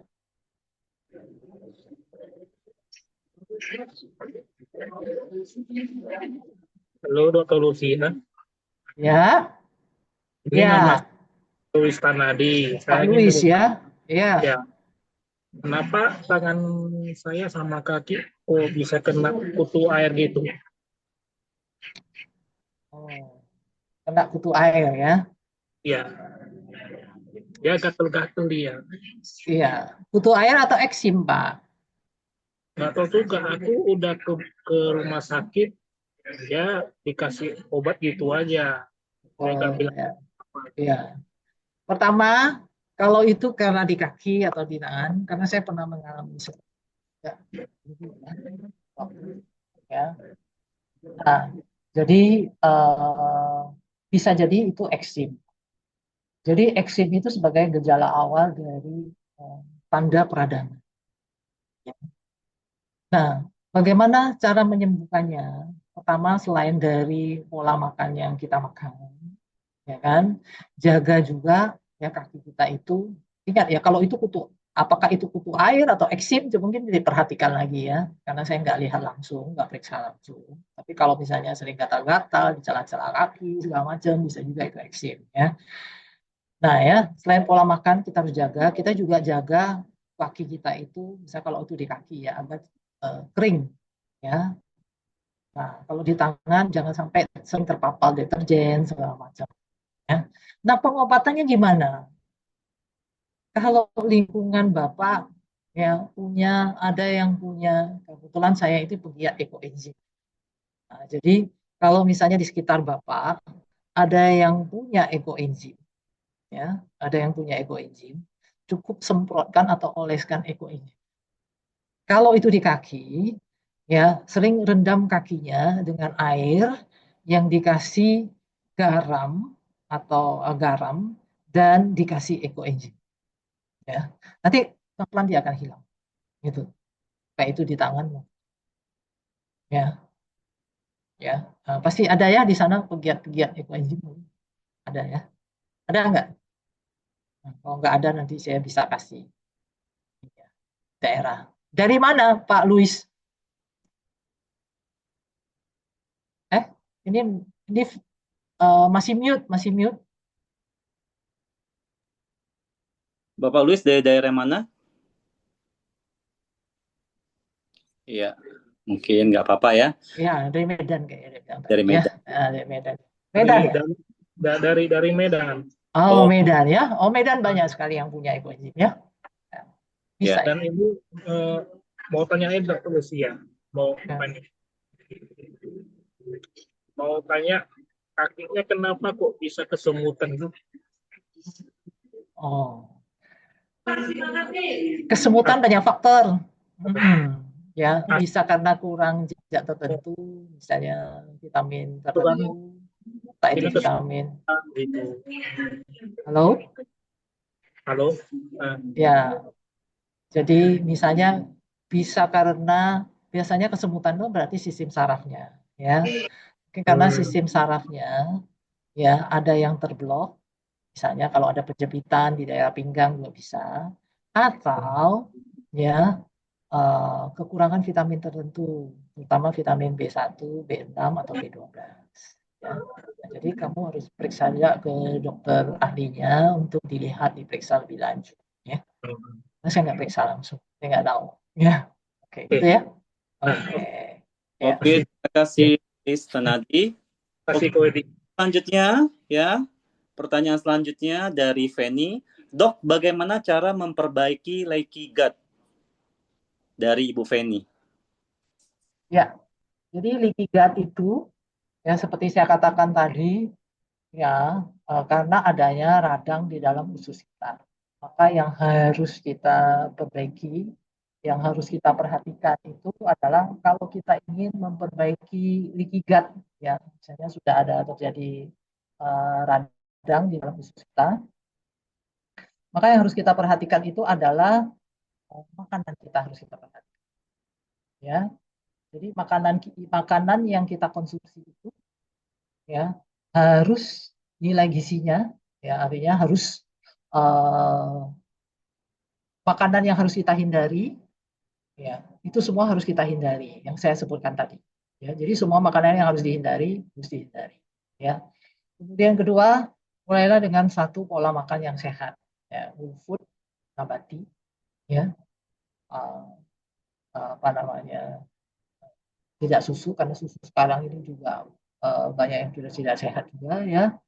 Jadi whole food, nabati, lalu terus kemudian tidak kurangi konsumsi makanan yang ada perisa, pengawet, dan lain sebagainya. Seperti itu. Lalu kemudian cukupi kebutuhan protein nabati saja. Ya. Lalu terus kemudian kedua itu adalah boleh mengkonsumsi apa namanya omega 3, ya, omega 3, lalu kemudian kunyit tadi, ya. Kemudian juga kalau perlu tambahan suplemennya itu juga adalah L-glutamin, ya. Bisa dibeli di L-glutamin. Nah, itu juga untuk bisa apa namanya, membantu mengatasi peradangan di usus. Itu beberapa tips lah. Tapi harus dilihat lebih lanjut kondisi sebenarnya. Oke, jelas ya, Feni ya. Oke, kita masuk ke pertanyaan selanjutnya dari Mein. Dok, mau bertanya, apakah gula merah termasuk gula tinggi? Oke. Gula merah, ya, entah itu gula aren, gula merah, gula pasir, semuanya itu adalah gula. Ingat ya, semua gula. Bukan berarti saya tidak makan gula pasir, tapi saya boleh makan lebih banyak gula merah. Tidak. Cuman kalau kita bandingkan antara gula merah dengan gula pasir, tetap mungkin gula merah akan lebih baik dalam segi pemrosesan. Tapi dengan catatan, gula merah kita itu adalah gula merah organik dari segi pemrosesan, ya. Ya, gula merah organik itu kenapa? Karena gula merah yang dijual di pasar itu dia sudah ditambahkan dengan zat-zat tertentu supaya dia keras, tidak lembek. Misalnya, ya. Jadi tidak keras, tidak lembek, dia keras, tidak lembek. Jadi supaya dia tetap keras seperti itu. Karena bisa sudah ditambahkan zat-zat, ya, zat bahan kimia. Misalnya. Nah, atau ditambahkan gula pasir. Nah, jadi karena gula merah kan harga lebih mahal, jadi tambahan gula pasir. Jadi kalau mau makan konsumsi gula merah, makanlah konsumsinya dengan mindful. Mindful itu artinya tidak berlebihan, ya, tidak berlebihan. Kalau kita bandingkan memang gula pasir dan gula merah, ya gula merah lebih baik. Tapi dengan catatan gula merah yang asli, ya. Nah, tetapi sekali lagi makanlah dengan mindful, ya, yang terbatas, ya, bukan berarti berlebihan, karena tetap gula, ya. Oke. Oke, pertanyaan selanjutnya, Dok. Selamat malam, Dok. Makanan yang dibakar bukankah lebih bagus dikonsumsi?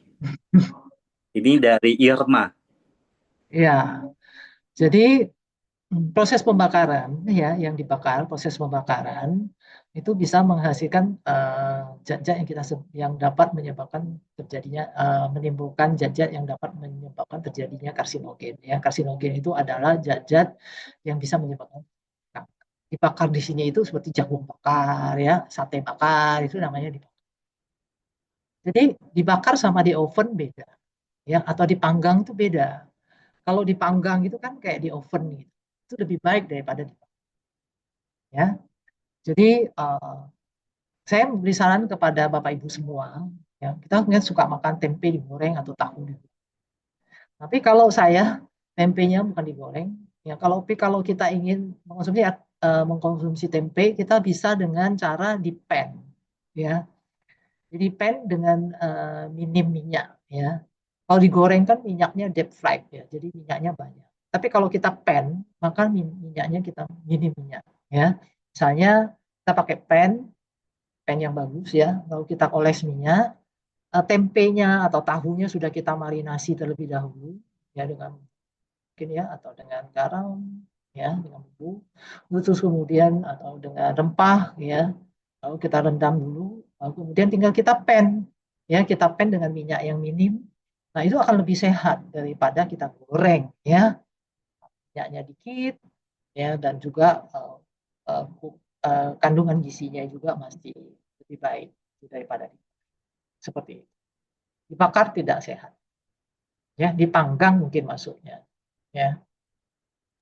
Oke, terima kasih Dok atas jawabannya. Selanjutnya, Dok mau bertanya, apakah minuman curcumin dikonsumsi setiap hari? 3 gelas seharikah? Dari Yuan. Oke, boleh setiap hari. Ya, boleh tiap hari. Ya, segelas saja sehari ya. Jadi boleh tiap hari 1 gelas saja. Gitu. Oke. Sesuai kebutuhan saja ya. Oke. Terima kasih. Selanjutnya dari Ena. Malam Dok, mau tanya. Kalau kuku tangan ada garis-garis kasar, berarti tubuh kekurangan apa ya Dok? Dan makanan apa yang perlu dikonsumsi? Terima kasih Dokter Lucia Anggreni. Kuku kalau dia ada garis-garis kasar, kemudian dia bisa juga karena zinc, ya, atau kekurangan kalsium, kalium gitu atau zat mineral biasanya ya. Tapi untuk memastikannya itu tentu saja dilihat dulu seperti apa ya. Jadi lihat seperti apa. Kalau dia punya misalnya bintik-bintik putih gitu kan, kadang ada bintik putih gitu kan ya. Nah, itu juga bisa no problem juga ya Bapak Ibu. Tapi juga bisa karena mungkin kondisi tertentu. Ya, kita lihat gejala-gejala yang lainnya itu ada enggak. Ya. Nah, kalau misalnya karena kita kekurangan zinc atau kekurangan zat mineral tertentu, tentu saja kita harus mengkonsumsi makanan-makanan yang mengandung itu, ya, mengandung zinc, ya. Uh, jadi misalnya biji-bijian, ya. Itu karena itulah kenapa saya menyarankan kita untuk mengkonsumsi makanan yang bervariasi, ya, termasuk konsumsi biji-bijian. Jadi bukan hanya sayur aja atau buah juga dibatasi ya karena buah itu juga beberapa buah itu tinggi gula ya.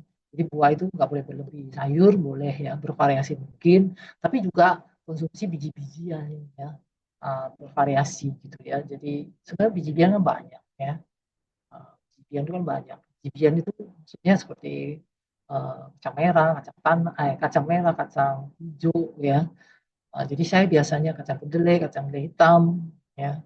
Lalu terus kemudian banyaklah variasi-variasinya yang bisa kita kasih. Oke, terima kasih. Pertanyaan selanjutnya dari Ibu Debbie. Dok, saya ingin bertanya. Saya akhir-akhir ini sering sakit kepala di bagian belakang. Terkadang migrain, tapi terkadang migrain. Susah BAB, terkadang 3 hari 1 kali BAB-nya.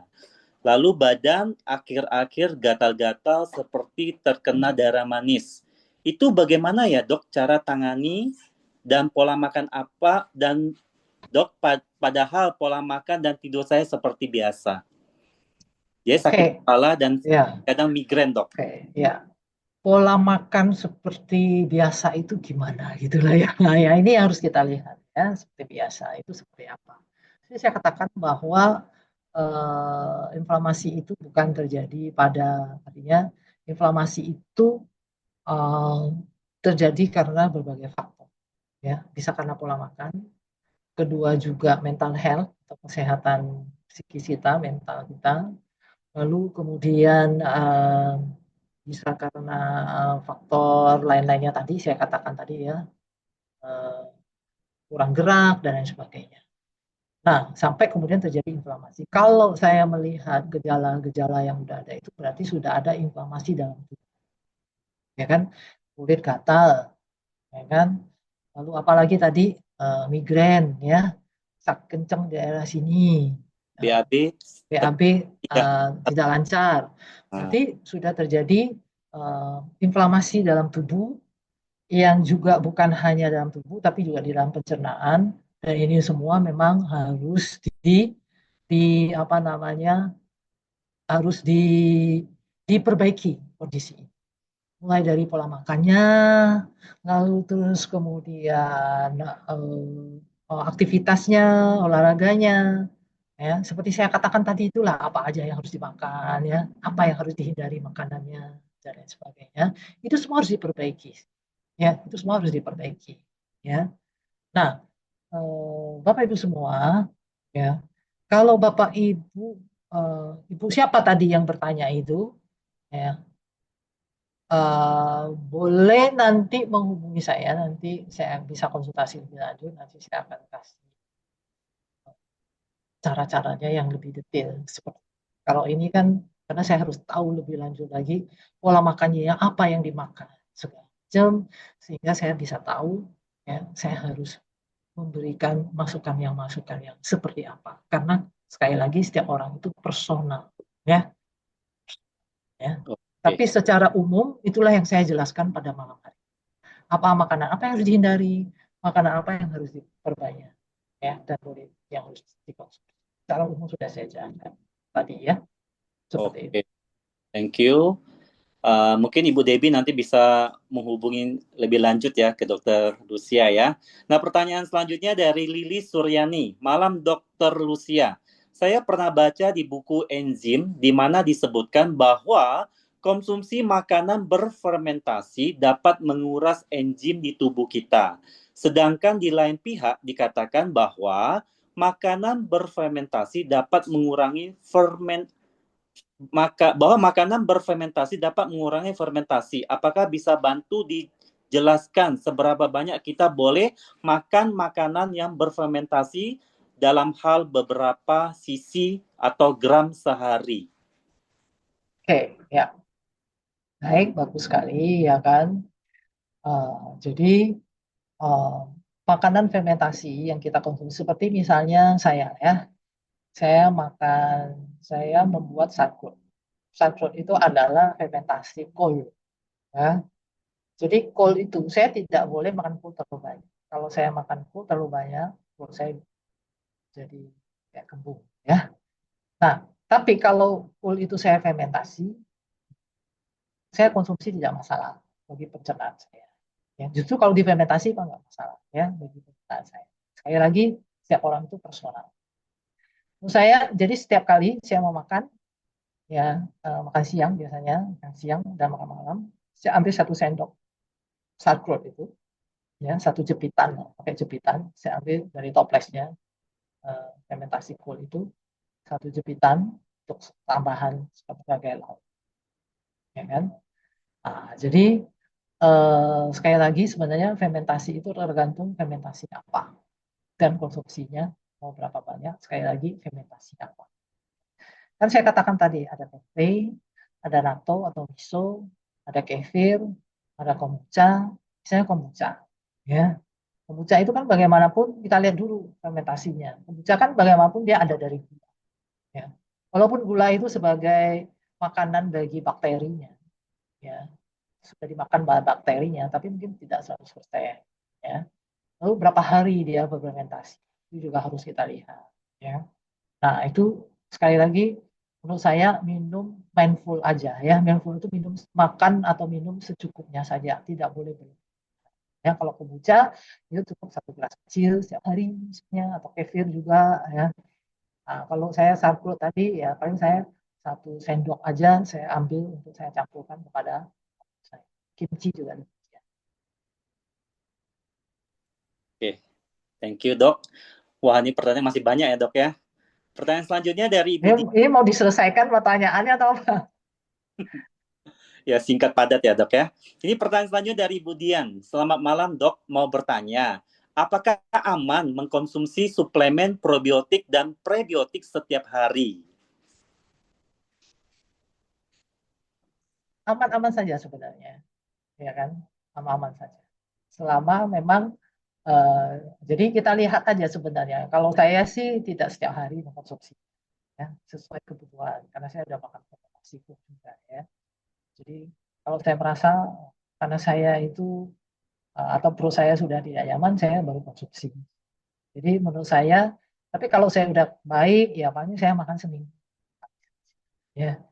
Jadi sekali lagi sesuai kebutuhan aja. Tapi sebenarnya aman-aman, aman saja, tidak masalah.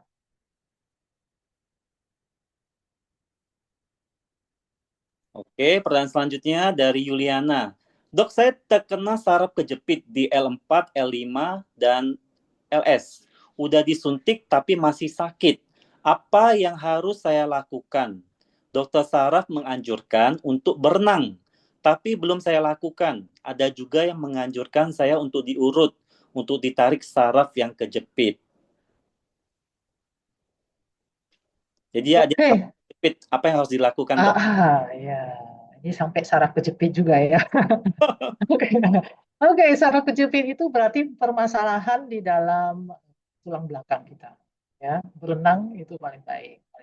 Kalau enggak fisioterapi. Tapi jangan diurut ya. Sekali lagi, jangan diurut ya.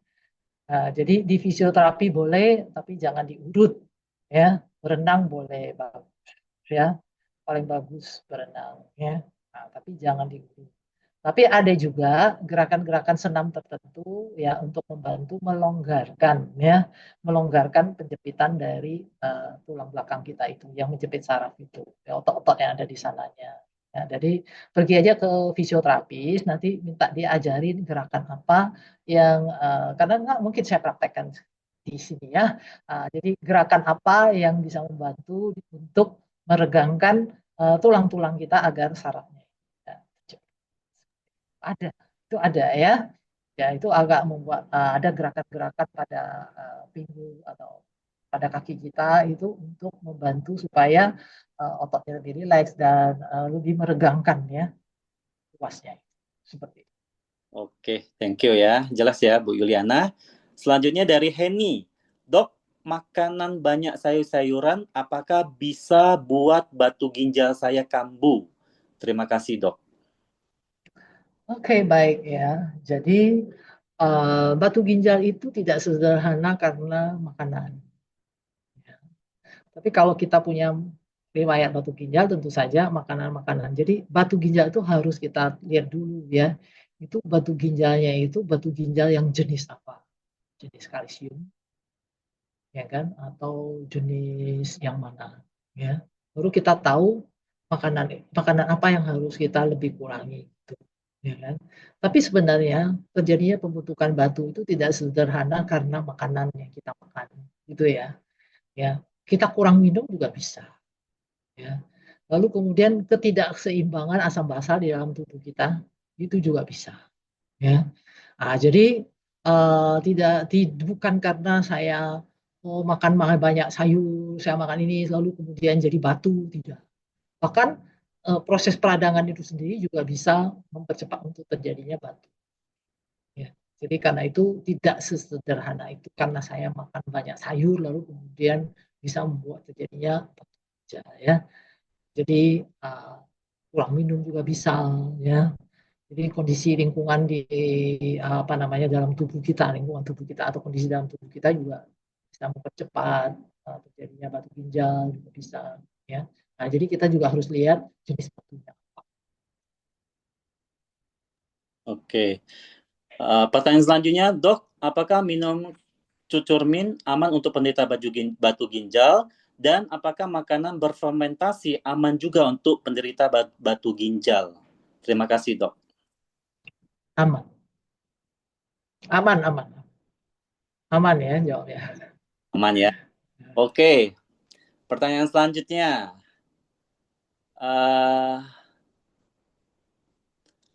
Selamat malam, Dok. Saya ingin bertanya, ya, apakah tempe boleh dikonsumsi setiap hari bagi anak laki-laki yang memiliki riwayat kejang epilepsi?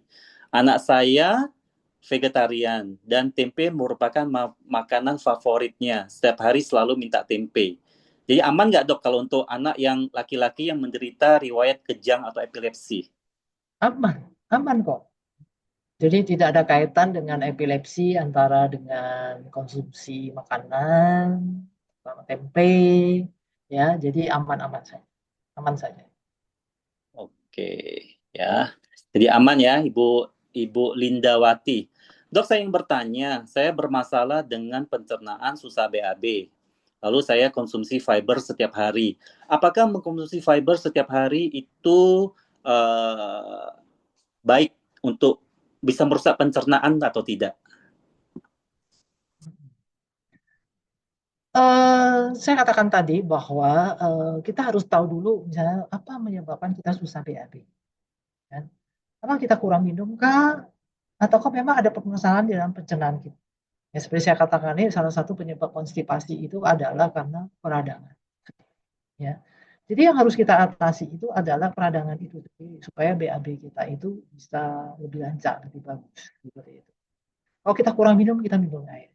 Saran saya tidak menyarankan kita mengkonsumsi fiber-fiber yang dijual-jual seperti itu.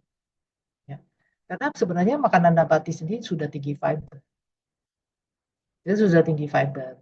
Kenapa kita tidak bisa makanan? Tapi kenapa usus kita butuh fiber dari luar? Nah, ini jadi permasalahan. Permasalahannya itu bukan berarti sampai harus kita makanan masukin fiber dari luar. Karena minum fiber dari luar itu dia pasti ada campuran-campuran lainnya.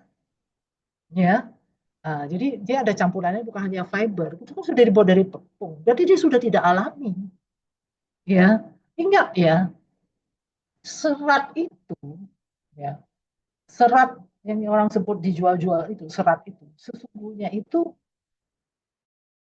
dia tidak dia tidak mungkin bisa bertahan lama ya kecuali mungkin serat-serat tertentu lah misalnya agar-agar lah atau apalah tapi kalau misalnya serat itu adalah serat-serat sayuran atau apa dia itu tidak mungkin bisa artinya itu dibuat sehingga bisa bertahan lama gitu jadi pasti ada sesuatu yang dia tambahkan di dalam jadi menurut saya itu tidak alami kalau kita tidak konsumsi yang alami kalau kemudian kita tidak bisa BAB, masalahnya di mana? Itu yang kita cari.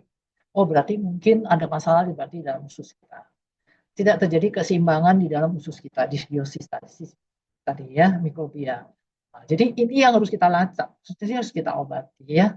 Nah, bukan dengan kita mengkonsumsi fiber-fiber ya apa minuman-minuman fiber gitu lah ya. Dia pasti ada tambahan-tambahan lainnya gitu loh zat-zat lainnya ada perisanya lah kadang supaya ada rasa strawberry lah mungkin ada rasa apanya nah itu kan sebenarnya sudah tidak bagus bagi kesehatan.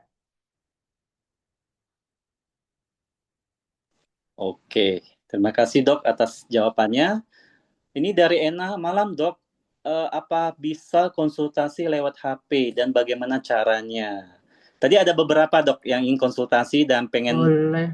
pada dokter, lalu bingung caranya bagaimana ya supaya bisa Oke, konsultasi. boleh ya catat nomor handphone saya ya. Hmm. Di WA aja dulu nanti kalau saya eh, pas sempat saya akan jawab atau saya akan telepon ya. Nomor handphone saya 0819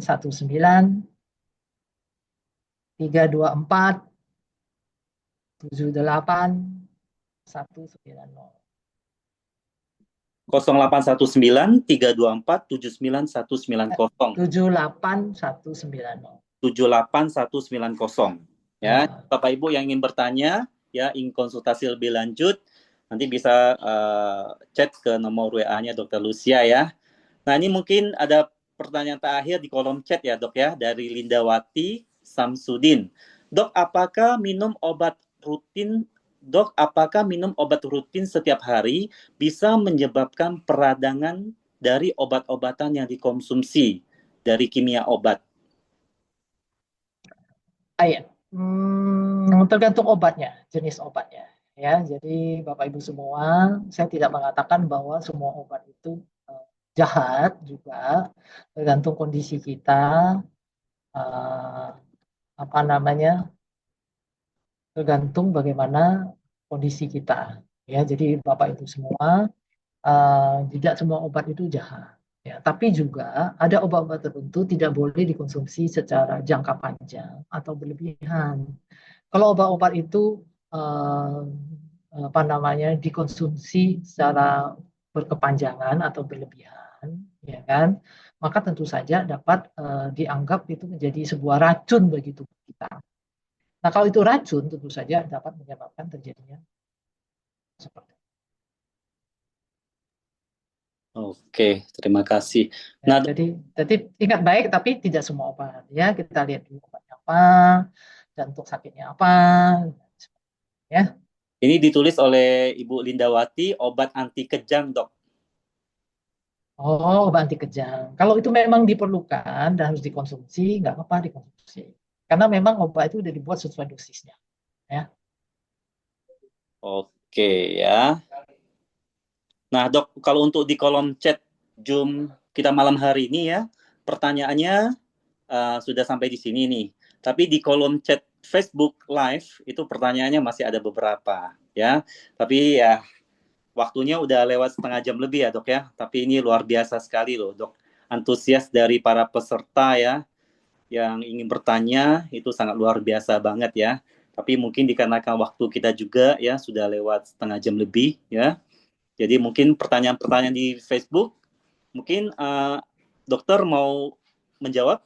Boleh, Dok? Ya, ya. Nanti saya akan lihat di Facebook.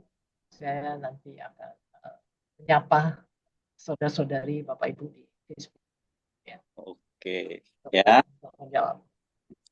Baiklah Bapak Ibu sekalian ya, kita ucapkan sekali lagi terima kasih kepada dokter Sama-sama. ya, atas sharingnya sangat luar biasa sekali kepada kita semua dan benar-benar sangat membantu sekali loh dok ya, karena kita tahu bahwa pencernaan itu merupakan salah satu anggota tubuh kita yang sangat penting ya. Kalau kita ingin sehat, tentu saja kita menjaga pencernaan kita ya. Jadi apa yang dokter sharingkan pada hari ini benar-benar sangat membantu dan memberikan masukan-masukan kepada kita semua ya. Bagaimana supaya kita bisa menjaga kesehatan kita ya. Apalagi kita tahu bahwa memang kesehatan itu sangat penting ya. Nah, jadi sekali lagi terima kasih pada Dr. Lucia Anggreni atas sharingnya.